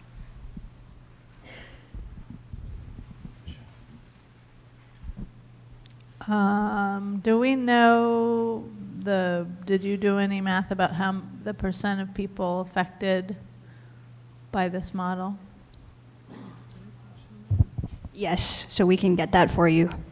And how did it break down? I liked the previous ones where you told us how it broke down by race. Can you also give us that, and by Title I, non-Title I? We didn't finish all the boundary changes at the elementary level, and so the number of students displaced, we would have to filter to just these schools, or this grade range. So I think the answer is yes, we could do it. We haven't done it to that level, and it would take some time. So what I found interesting was that it's your comparison to the previous two scenarios is that compared to scenario 1, there's only 2 more schools converted. So is it not a ton more people then, or percentage-wise? It's probably not huge. So it's pretty similar to scenario 1, but it's a greater degree of change for Harrison Park, more like what you would see in scenario 2. It includes Astor, which was left alone in both scenarios before, middle grades. And those are sort of the key differences. So it's a combination of reconfigurations that were in scenario 1 and scenario 2. It maximizes those numbers and it adds in Astor. And one other, because it says here in scenario 1 there was 22, and what is, I was trying to find the other one, I found Astor, but what's the other K-8 that converted that? So in scenario 1, Harrison Park remains a K-8. Okay. In this model, it's the maximum number of middle Okay. schools that we could create was 15, and one of them is Harrison Park. And then I just wanted to say that I totally see where you're coming from, but I also see where it's a really difficult thing to apply the lens to, because it assumes that the change is negative, or that there isn't, that the negative is outweighing the positive of the potential change. I don't really know how we can totally evaluate that. And so I'd like some, I don't know, equity help, because that's a really tight spot, I think. And I think it could be really good. And I know the King community might not agree, but that doesn't mean that it's necessarily bad either. So, and that's a good segue. We've got a couple of cards up, but we'll be looking for some noses pointing in directions in a couple of minutes. So I think one of the pieces that I keep coming back to thinking through is, and I appreciate Nisha's statements about displacement and movement. So just to remember that there were changes within the Jefferson cluster. So Chief Joseph and Ockley Green were brought together. Boise Elliott and Humboldt were brought together. And Sabin also had boundary changes recently. So those are 3 communities within this neighborhood that or in this quadrant, I mean, that have gone through changes, and the current students in the buildings that have gone through those changes and would then go through further changes. And then again, it's a question of what is the context. So how far back in history do you want to look at what change looks like? Is it most recent, and are we going to say, or how far back?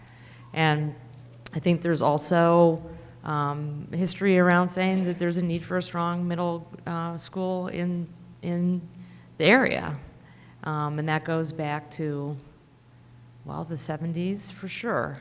And so, that's where places like Tubman came from initially, and Whitaker. And so it's just, again, I mean, I'm sensitive to the concept of where people enter and what our horizon is. And I think initially we said that if we're going further forward in what we're projecting, I think we also have to project further backwards. And that we have to locate ourselves somewhere in the middle on those pieces in order to help maintain the context. And then the last thing I would say, and I think one of the pieces that we asked for at some point, was if you were to think of current students at any grade band, so what's the likelihood that as a current 6th grader you've experienced a change already, that if we were going through to make a change to middle grades programs, that you would then experience how many changes going forward, and how many would that be at an upper elementary and then maybe in a K-1, 2. So I think those may be ways for us to understand a little bit of what that looks like, and then we have not even touched what would happen with high school pieces then. So you could potentially have students that are in a middle grades program that, like Grant would be a great example, that would have a shift in where they go now, end up out at Marshall while Grant is being rebuilt, and then finish at Grant. That would all be within their the next 8 years of their schooling. Sarah, and then Joe, and then I'll have some questions for the group. So I want to go back to the immersion program, and what I know about what the Vietnamese community wants is and keeping them close to where they live, and they live along the 82nd corridor. So I think keeping them going to Harrison Park and Madison meets the goal of that community. So one possibility is whether they go to Vestal or maybe they go to Clark. At this point, they haven't yet been moved, so I think we just pick one, and then that chain is what they're used to. But keeping them on that north-south line would reassure that community, and it would be close to where they live. Joe, and then Scott. Scott hasn't had a lot to say yet tonight. First, I have a question and then just an observation. So in scenario 1 or 2, Astor was kept as a K-8? In both. In both.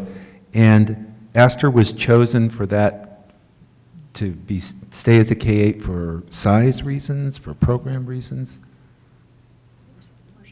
We kept some K-8s. It was, we didn't have a school that we could send it to that wouldn't be overcrowded in the number of middle schools we had at the time. And we had other ways to right-size them other than grade reconfiguration. Okay, thank you.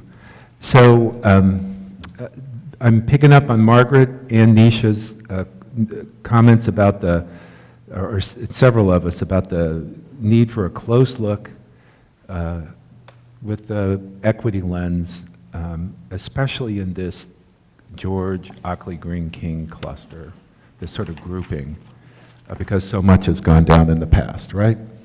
And the number of variables we have to really give those 3 schools in this scenario grace to be a good size and to have stability into the future.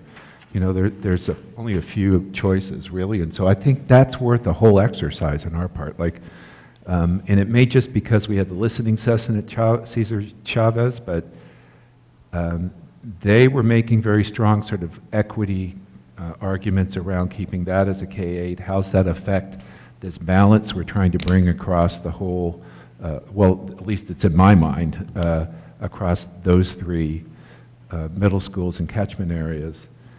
How else and what other moves can we make to do that? And it allows us to maybe to take a step back and see the role of Tubman in this. And that's it. That's it for now.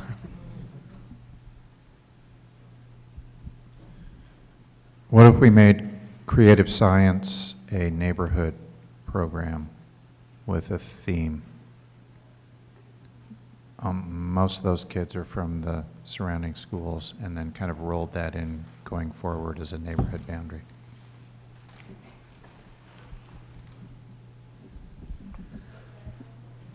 Clarifying question. And I asked this the other day, I think, and I can't remember. Harriet, I'm kind of looking to you. Does CSS still share their building with Head Start? No. Okay. Where? Lane.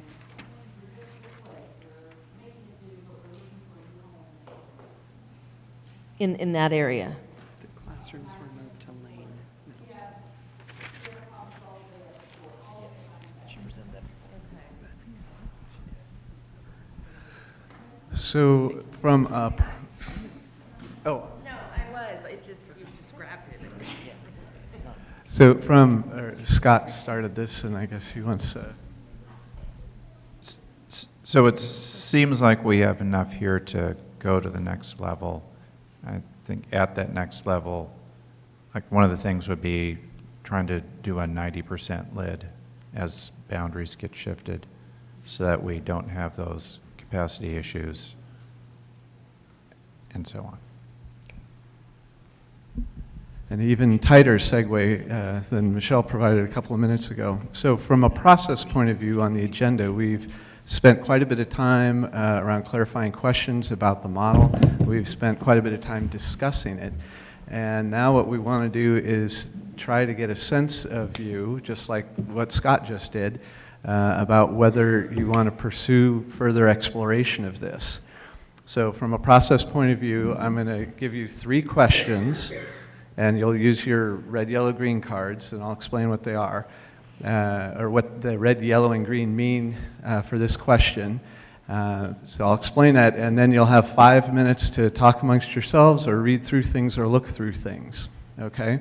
So when we come back together in 5 minutes, A green card would be that you support this model. You can support it. A yellow card means you can support it with questions, and you have questions, but it doesn't prevent you from supporting it. And then red is you cannot support it, and we'd want to know what your questions or concerns are.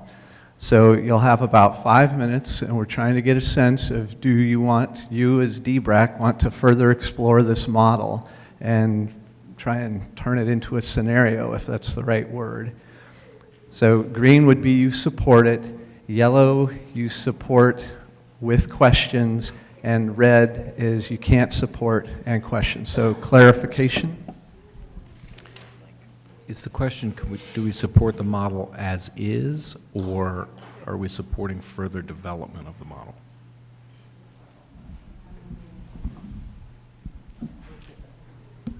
To be just really clear about what the options are, I would say green as is, yellow is yes, questions or amendments to it, and clarify what those amendments would be, and red is no, you can't, with the number of questions attached to it in its current form. So green would be support as is, yellow can support with amendments, and red is cannot support with concerns. I'd rather have support mean we support staff in going ahead and developing a scenario. Is that? Yes. Okay, and not this is what we, okay, thank you. Just wanted to. Yes, yes, support as is for staff developing a scenario. Any other clarifying? Okay, take 5. We'll come back in 8 minutes at 7:50, and we'll pose the question. How are we going to get amendments?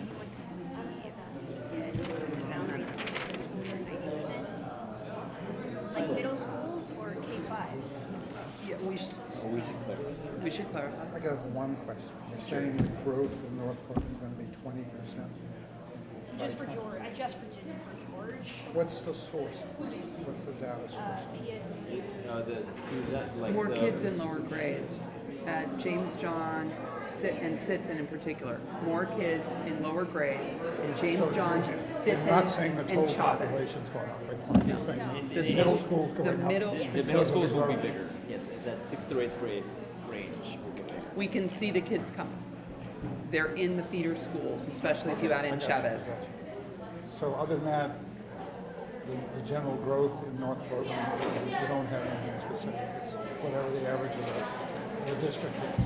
Actually, enrollment is dropping in North Portland at almost all of the schools. Where is this talk then that Roosevelt's going to be overfilled as soon as it opens? So there's those roles that's coming through for the middle schools that's going to do this? When is it going to be finished? No, I'm not. So that's not a You've not question heard that? I'm not in the midst of right now. never I heard don't that. think it is. So It's out there. It's Roosevelt has a low capture rate. Yeah, and it could always go up. I understand. It can always go up. And there's a number of kids on the peninsula who make other choices. Yeah, I understand. All those I think variables could I think change. that's a very important factor. Yeah, okay. Thanks, that makes it a lot clearer. I mean, that I can believe, that there was going to be 20% demographic growth in 4 years. No, but you can look at I'm okay, I understand. Yeah, see the kids coming. Yeah. And I saw, well, I won't put it wrong, and I think overbuilding high schools is some scenario. We're actually down this year overall in kindergarten. Yep. Which is not actually just a little. not a surprise. It's sort of been expected for the last 2 years. Yeah, I mean, but it's not. But as a district, those bigger we got groups are some moving balls forward.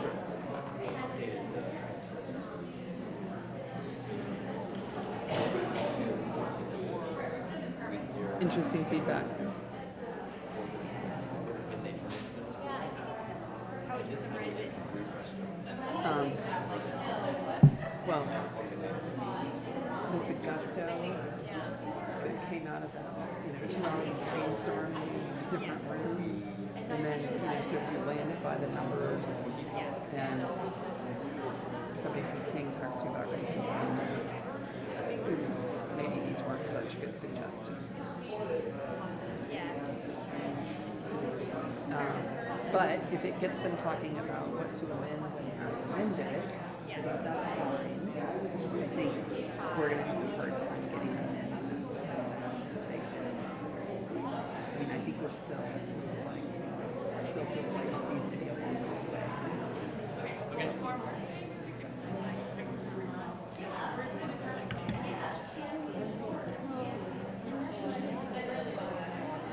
So, what I thought was the critical perspective Saturday was that if we cannot have three-section, high poverty, three-section K, and three-section K is the preferred model, but our buildings won't let us get there in our high poverty regions, then we shouldn't have K-8. Because they couldn't, what they didn't get to was any objective criteria for creating K-8s other than focus options, lobby. So if they're gonna land, we need some kind of criteria, some kind of rationale. Which is really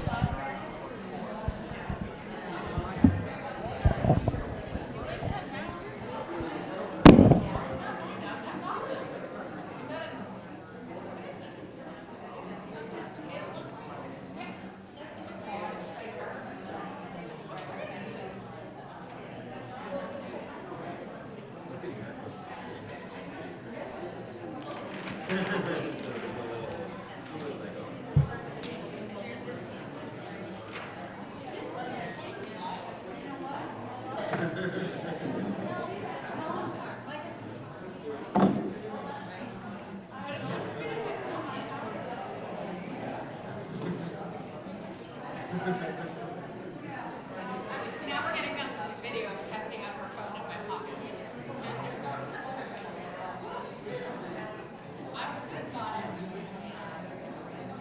You can sit on it, but you don't want it. It's on for pictures. I don't know what it's saying.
It's gotten lost in a lot of ways, I think.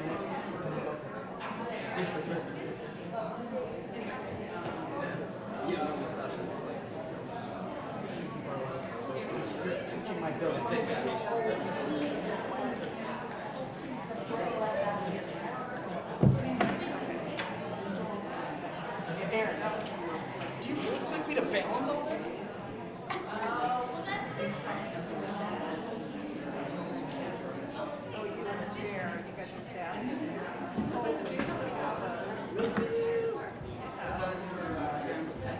Yes, who gives these to? If you put them in the, like the lovely cardboard box. Okay, the lovely. Then they'll get to Erin. I think. You know. Oh, yeah.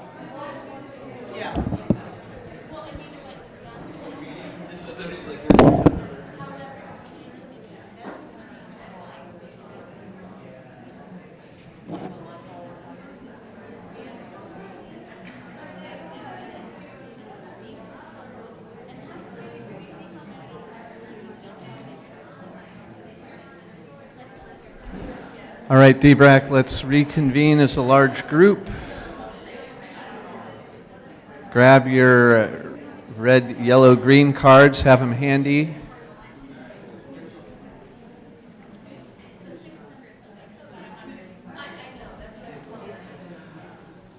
Okay.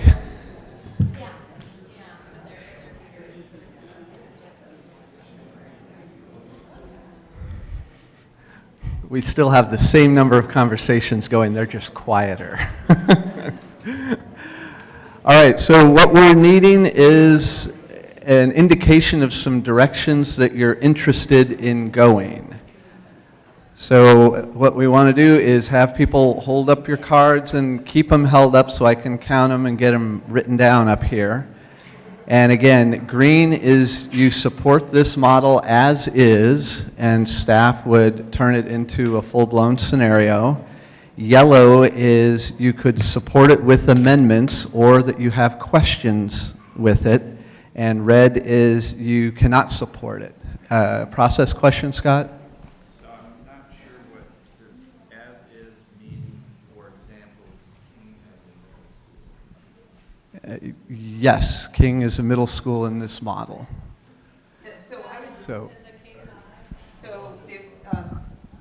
So the location and number of middle schools, as shown, is one of the fundamental elements of this model that's different than what you've seen before. So cards up, green, support as is, yellow, questions or amendments, and red, cannot. And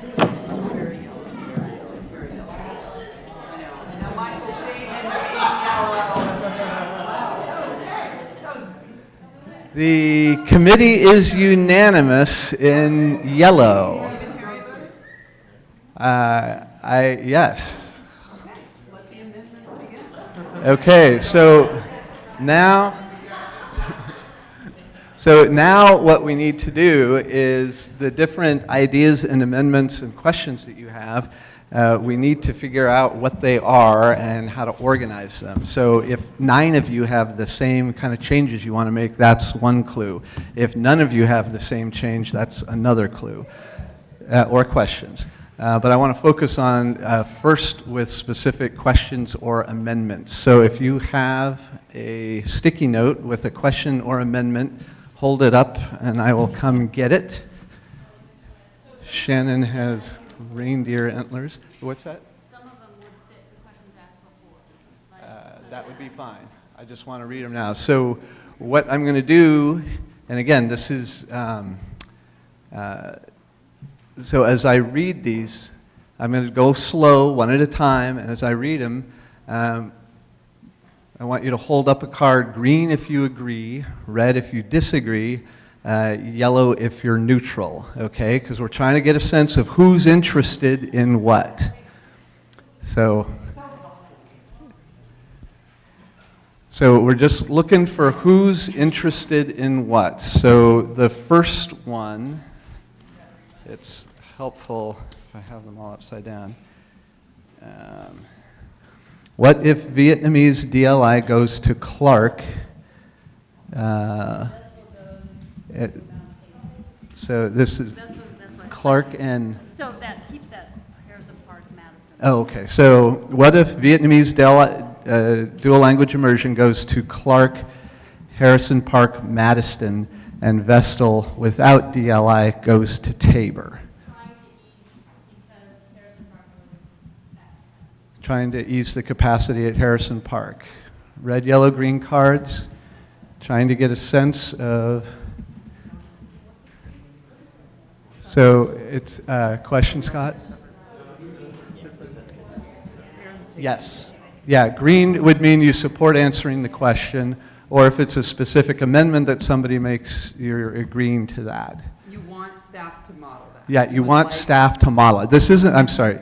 So the whole context of this is staff modeling things to turn it into a scenario to bring back to you. That's what we're trying to figure out. It's not a final agreement on what you might give to the superintendent. Does that help clarify? Yeah, I mean, that's a that's a program location and then a feeder pattern thing. And I'm pretty agnostic on feeder patterns until we see boundaries and what kind of falls out.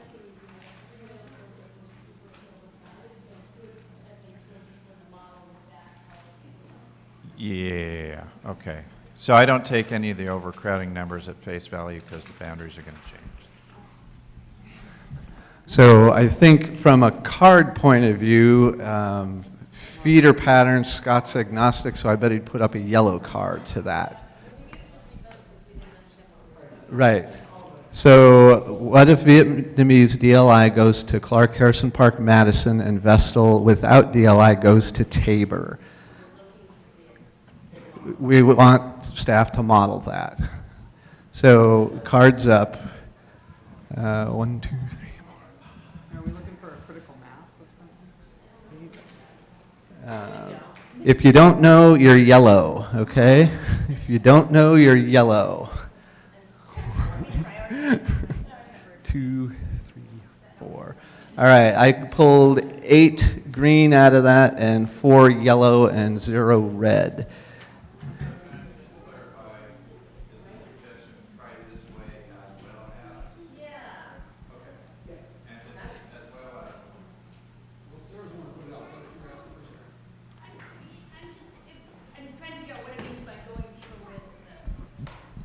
With the going deeper to the next level of modeling, and if overcrowding is we're trying to ease that pressure and make truly balanced programs. And the immersion program does need to stay on east-west, and it kind of gets to that that east-west mixing that we were kind of talking about on Saturday, that Vestal would go, I don't know.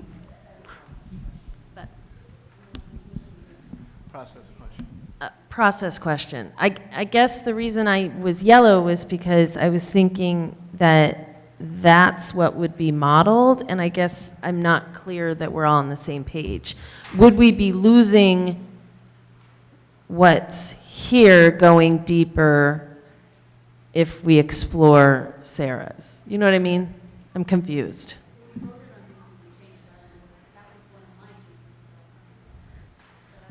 So maybe it would be helpful to get a sense of the degree of changes, and then see if you guys want to prioritize those so that we can sort them. If we make a different model and a different full scenario, each one with a different level of change in it, we probably aren't going to be able to deliver to you in a quick turnaround. So maybe if we just hear a little more about what people have in mind. Well, I mean, I think you're giving us a sense of how your interest level in that particular change, and not whether that's the only change that you're going to see further information on. Is that fair? So you have what's here. So let's try it a little differently. I'm going to read everything that somebody's given me so you can get a sense of what people are thinking. And then we can try and get a sense, thank you, Alice. Then we can try and get a sense of what you want to ask staff to do. So first one, or this one, can Lane George be modeled with a mix of K-8 and middle school to reduce concentration of poverty and right size? What was that? Community concerns regarding capacity of Fernwood Middle School building. Would like a detailed discussion of impacts of scenario in Northeast Portland and impacts on underserved communities. Pardon me? Yeah, Jim, are these just questions that you're reading right now? I'm reading everything somebody gave me. Okay. So Skyline K-8, Tubman versus King, what would be the feeder's proximity? Are we putting the cart before the horse? Is there a resource allocation for retrofitting the new middle schools? Could we support 2 middle schools in North, knowing we would subsidize temporarily until growth kicks in, given that currently George is at 369 enrollment? And are there any others? Scott's Tubman, not King, is a middle school. If MLC is moved, meaning proximity is to neighborhood needs, will this provide enough relief to Chapman that Bridle Mile does not become a split feeder?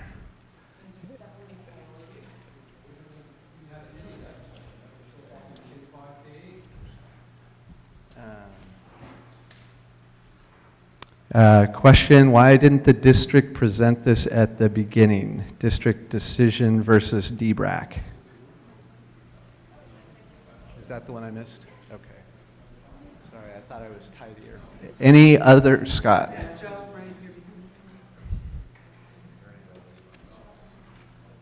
So what if we made creative science a neighborhood school? A second scenario of K-8s at BCS/I/L in Northeast, M/C/A in Southeast, CC in NOPO.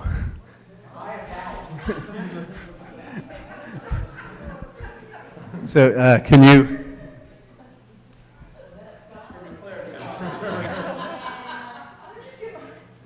Yeah, don't give me the microphone. Doesn't he know better than that by now? Yeah, so BCS, Beverly Cleary, Irvington, Laurelhurst in Northeast, Marysville, Creston, Arleta in Southeast, and Cesar Chavez in North Portland.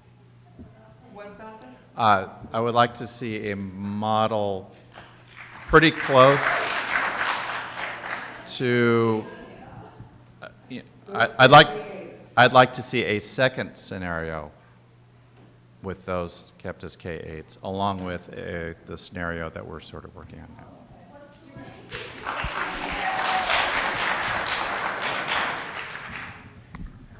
Okay, some others.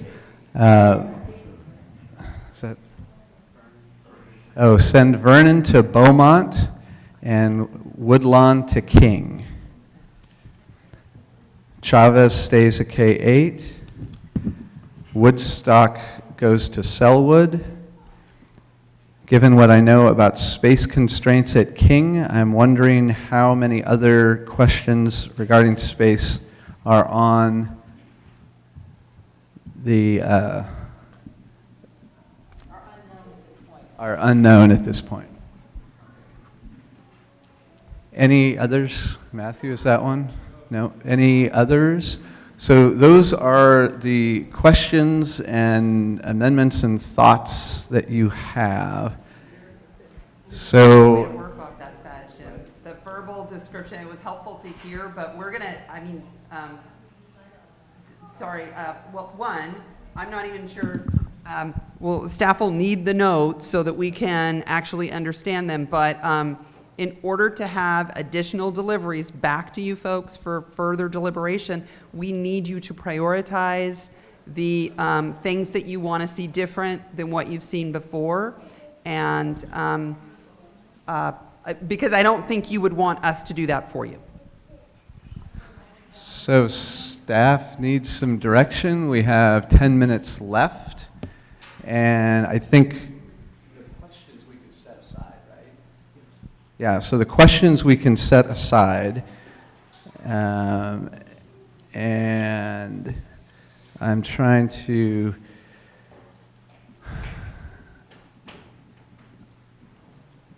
Okay. So some of these are, I think, pretty easy to get a sense from you on. So green would mean you would like staff to include this in the scenario they develop. Woodstock to Selwood. Green support, yellow neutral, red oppose. Cards up. Keep your cards in your hand. We're going to use them a bunch, hopefully really fast. So Woodstock to Selwood. I'm seeing all green and yellow. So can I give you that a yes pile? Cesar Chavez stays a K8. Cards up. Several.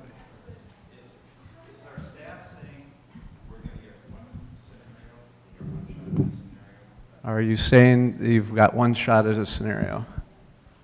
No, we're trying to understand the changes that you want to see modeled, and I don't know how to quantify that is in terms of whether it's one scenario or more than one scenario that have different components that you can see the difference between them. But we just are trying to get a sense of where your collective priorities are on these different components. Where, like, collectively, how big is that particular question for the group? So next one. I'm sorry, what was the count on Cesar Chavez? I'm writing it on the sticky notes and giving them to Jason. So Vernon to Beaumont. Vernon to Beaumont. Green wants to see it. Red don't want to see it. Yellow in the middle. 1, 2, 3, 4, 5, 6. Keep them up. I got to count yellows.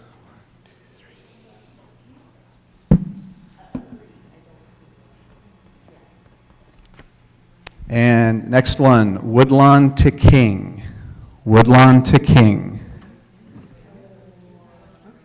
Yes, it's on the same sticky note, but I didn't. Okay, so they have to be together. All right. So next one, a second scenario of K8s. This is the long one that Scott explained. A second scenario of K8s at Beverly, Cleary, Irvington, Laurelhurst in Northeast, Marysville, Creston in Southeast. So 6, that was the 6? And Cesar Chavez in North Portland. Okay. Who wants to see that?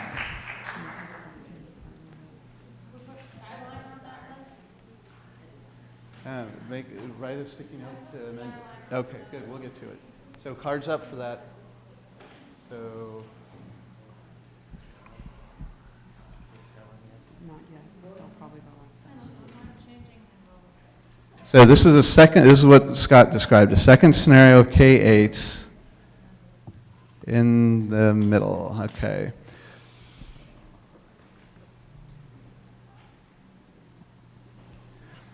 And what if we made creative science a neighborhood school? Cards up. I just have a clarifying question. So there's a whole body of questions that I have around focus option programs. It's difficult to do this one in isolation. So, I mean, so I can't respond to this piece without seeing it all. So, all right, there we go.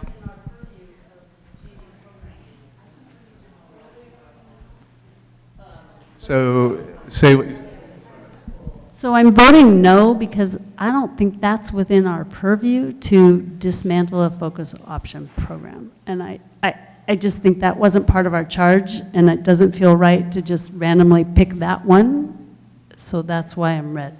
Because It's fine to be red. So, Tony. I put this up a while ago to talk about that because I don't know that we've really had a discussion about the priority. I mean, it seems like we're trying to balance neighborhood enrollment. And in every scenario we look at, there's a rub that happens in a particular neighborhood with a district-wide focus option program, which we're not really addressing. But whenever that exists, I think there needs to be, if we're achieving the enrollment balancing that we're trying to do, and we balance up against an area where we can't because there's a district-wide program there, I think the committee needs to make some sort of recommendation that needs to be looked at deeper. Maybe not by us, but by district staff. I don't know. That's what's going through my head. Is we're going to bounce up against that in every scenario we do, and we either have to make a recommendation about it to be looked at. I don't think we can ignore it. So my hunch is we'll see a lot of red cards. Cards up. Yeah, what if we make creative science a neighborhood school? 5, 6, 11 red. And I think I saw 2 greens and 2 yellows. Is the flip of that that you're actually voting on, would we turn creative science back into Clark? I mean, isn't that, because Clark was a neighborhood school, it was a K-5 neighborhood school. Is that what we're really saying? But it would keep its program. It would keep the focus of CSS, but it would in essence be, it wouldn't be an open option, it would be a neighborhood K-5? Is that what this question really is? That's what he said.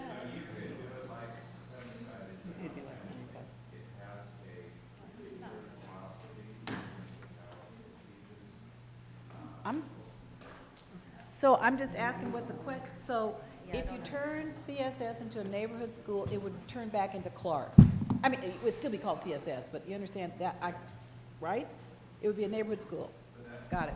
Okay, so, and this has Clark reverting to a neighborhood school and CSS moving to science. Moving what? Moving CSS. You're saying keep the philosophy in a neighborhood program. Right, and since 90% or at least 80% of the kids come from that area.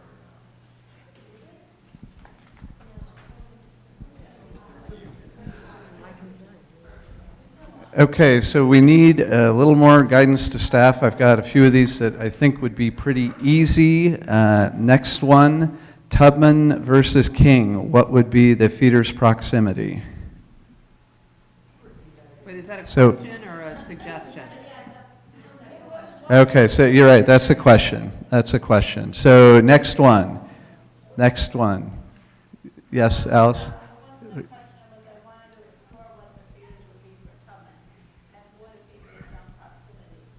Okay, so Tubman versus King, what would the feeders be for Tubman, especially regarding proximity?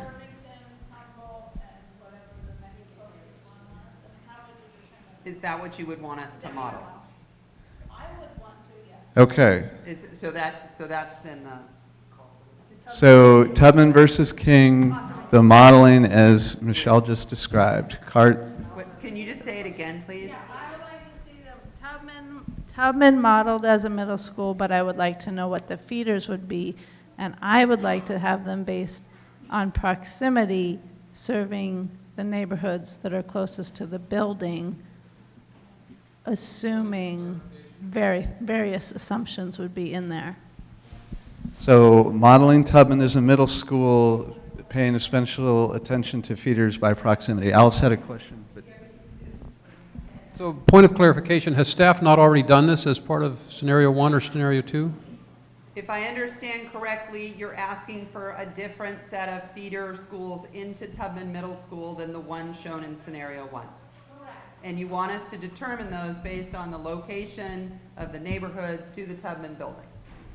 Right, because in this model, we're assuming Irvington is going to be going to a middle school. So that would be one of them. I mean, turning into, sorry, a K-5.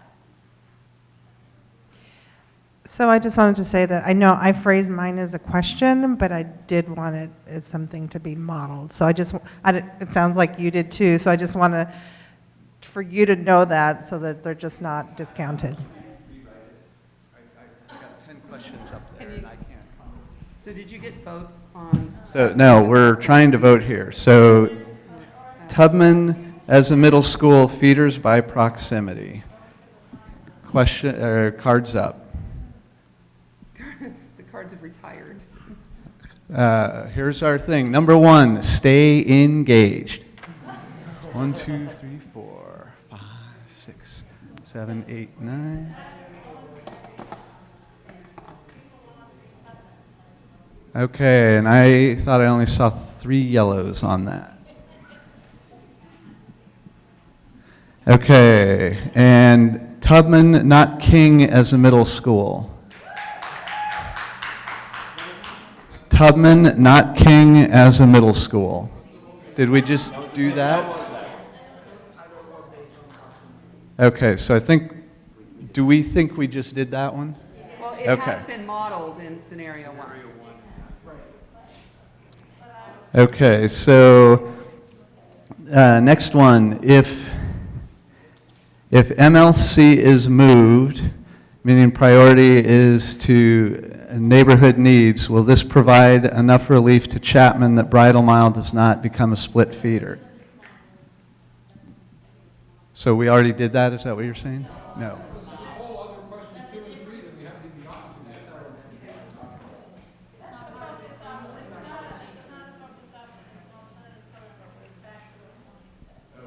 So it's part of that focus option, larger discussion we need to do.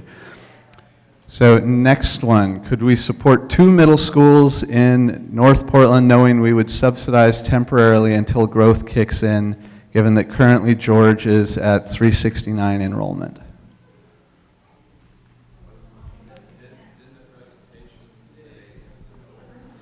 Both middle schools would have approximately 350 to 370 students in them. Is that what you would want us to model? And we're, you know, we know you guys are far more sophisticated than a set of cards, but sitting way back here, like just the visual of the whole group is helpful. So thanks for doing the cards as your just general indication.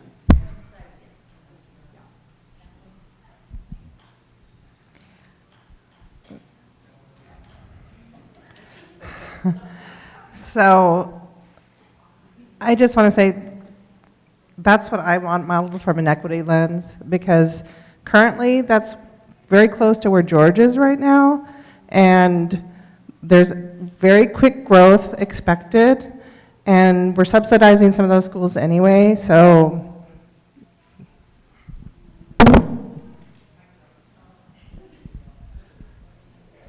Okay, so cards up.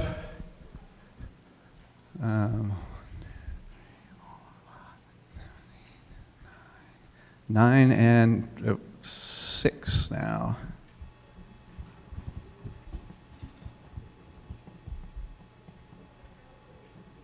And can Lane George be modeled with a mix of K-8s and middle school to reduce poverty and right size?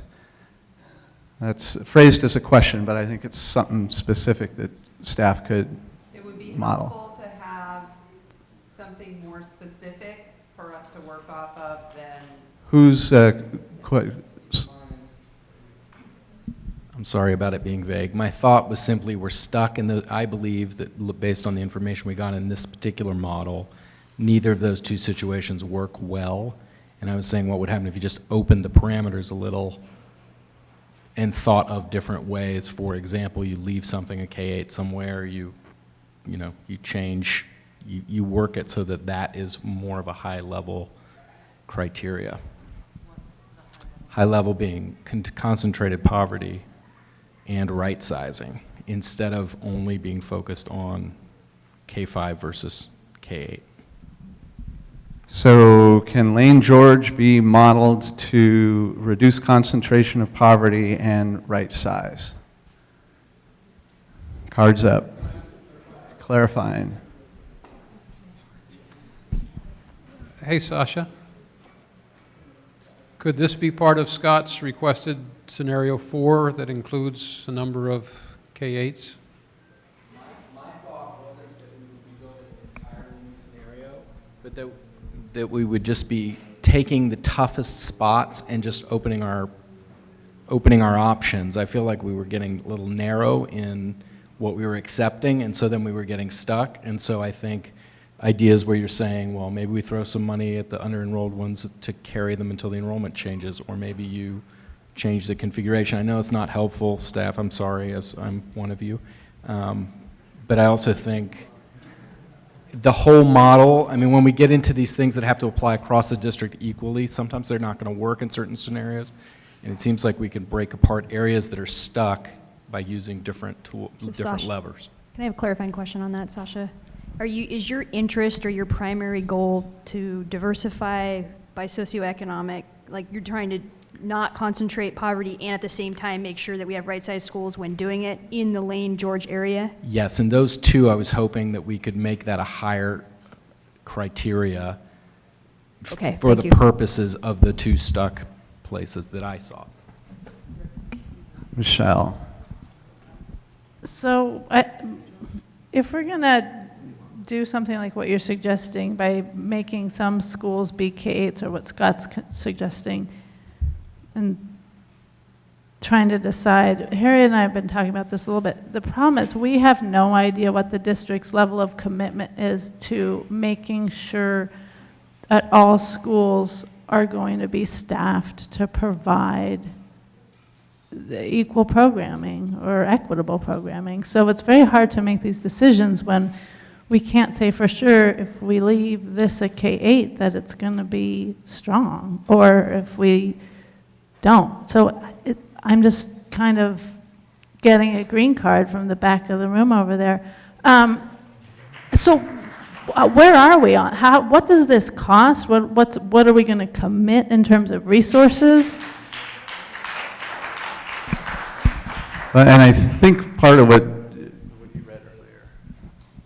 So actually, I'm hearing your point, Claire Michelle, and I do agree. I think a lot of members do. So actually, the one question I wanted to ask staff, and I think in particular John, was, if, the models that we're looking at are converting, more K-8s to elementaries and or middles, what is the infrastructure that the district is going to try to put in place as part of their implementation plan to ensure that the programming that we're trying to get for all of these schools is actually met long-term, given the other things that have to be considered?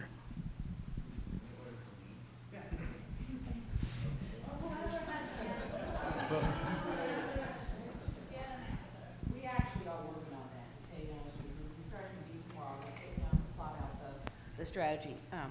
Tony and Chris Russo, Antonio and I are meeting with them tomorrow to start dealing with just those issues, right?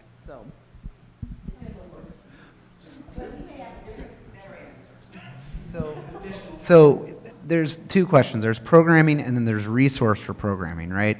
So I'd say two things about it. One is we've said the entire time during this process that there are enrollment ranges that allow schools to offer a core program based on the current staffing formula. And those have been used in developing scenarios and the current model you have. That's why we continue to show enrollment. So the staffing formula as it exists would allow schools to offer the core program based on the enrollment ranges we've presented to you, okay? So that's my first answer. And so we said that at every community meeting, okay, that's built in to getting to certain enrollments in certain schools.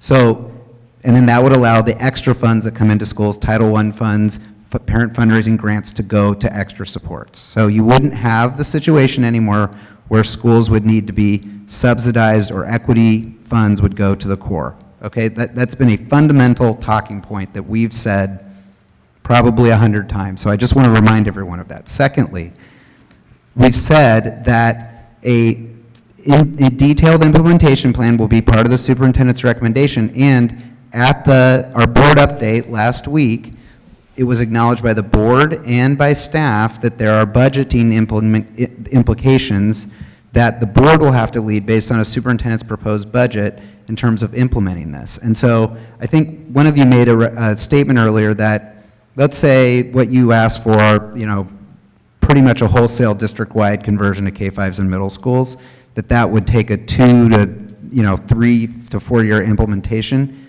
That is easy to see just from a budgeting perspective that it's not going to be something you can fund in 1 year do. So you're looking at probably a 2 year, if you went to a K-5 middle, you're looking at probably 2 to 3 years of implementation with some significant planning stages in there before you even make that conversion. So those are my two answers to that in terms of funding and planning.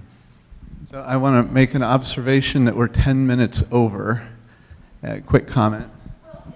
Question. I don't feel like the question was actually answered, because what people were asking for was, can we front load the resources necessary, for example, 2 middle schools in North Portland, And it's in our framework that that was what we recommended to the district, and that goes directly against what you just said about, that you've said 100 times, that these have to be right-sized and funded there. Those are in opposition to each other.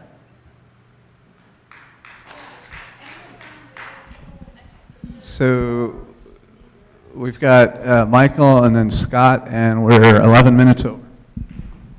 Yeah, so I think what we're getting back to is one of the reasons when we had our discussion on Saturday about why we'd want to model all K-5s and all middle schools is that, particularly for middle schools, the model is to have 450 kids, and the idea of that is you have 6 sections. That allows you to have multiple languages, multiple levels of math, multiple other options for kids, so they don't all have to take the same thing. Now, if you do a one-off or a two-off and you have 4 sections, that might add an extra teacher or two. I'm sure that can be fit in the budget somewhere. If you start doing them all K-8s and you have 1 section, 2 section, either we're going to have some very different offerings because you only got 1 section.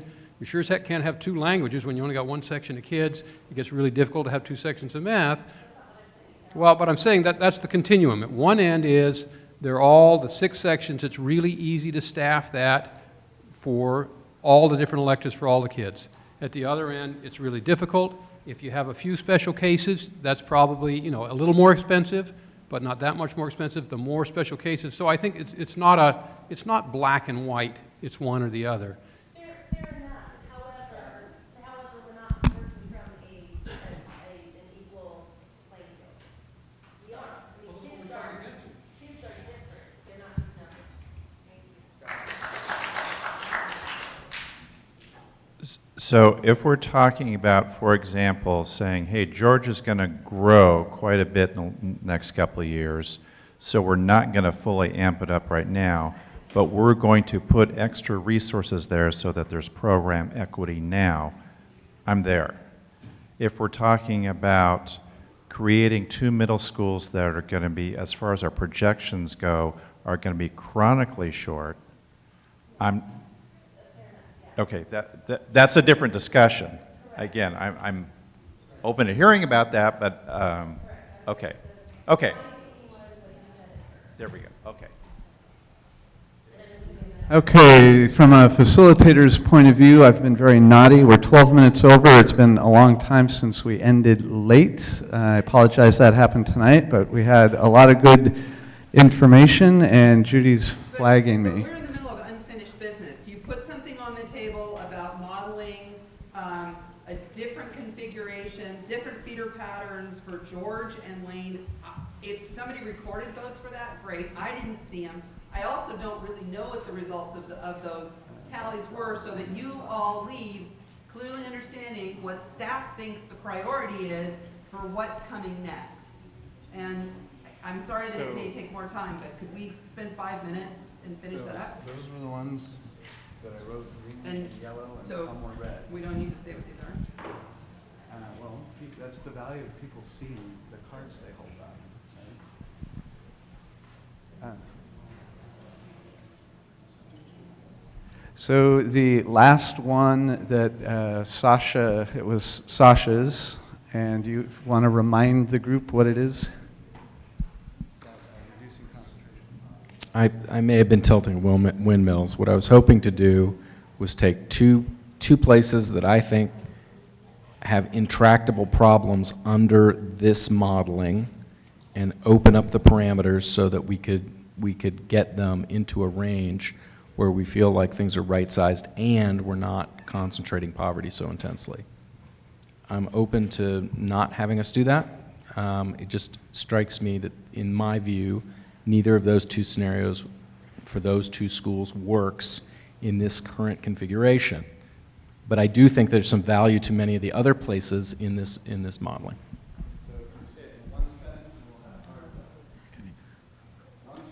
Okay. Should staff model configurations for George and Lane that allow for right sizing and a less concentration of poverty?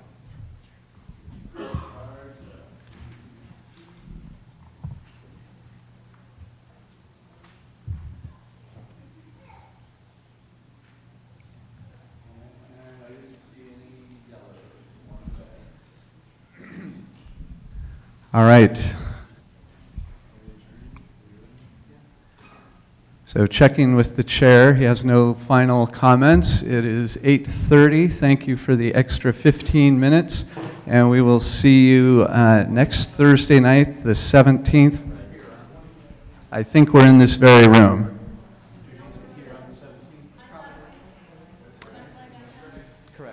We think we'll be here in this room on the 17th. No, we've been able to. No, that got changed. That's Things changed so that you don't have to find parking at PSU at night next week. so we are adjourned.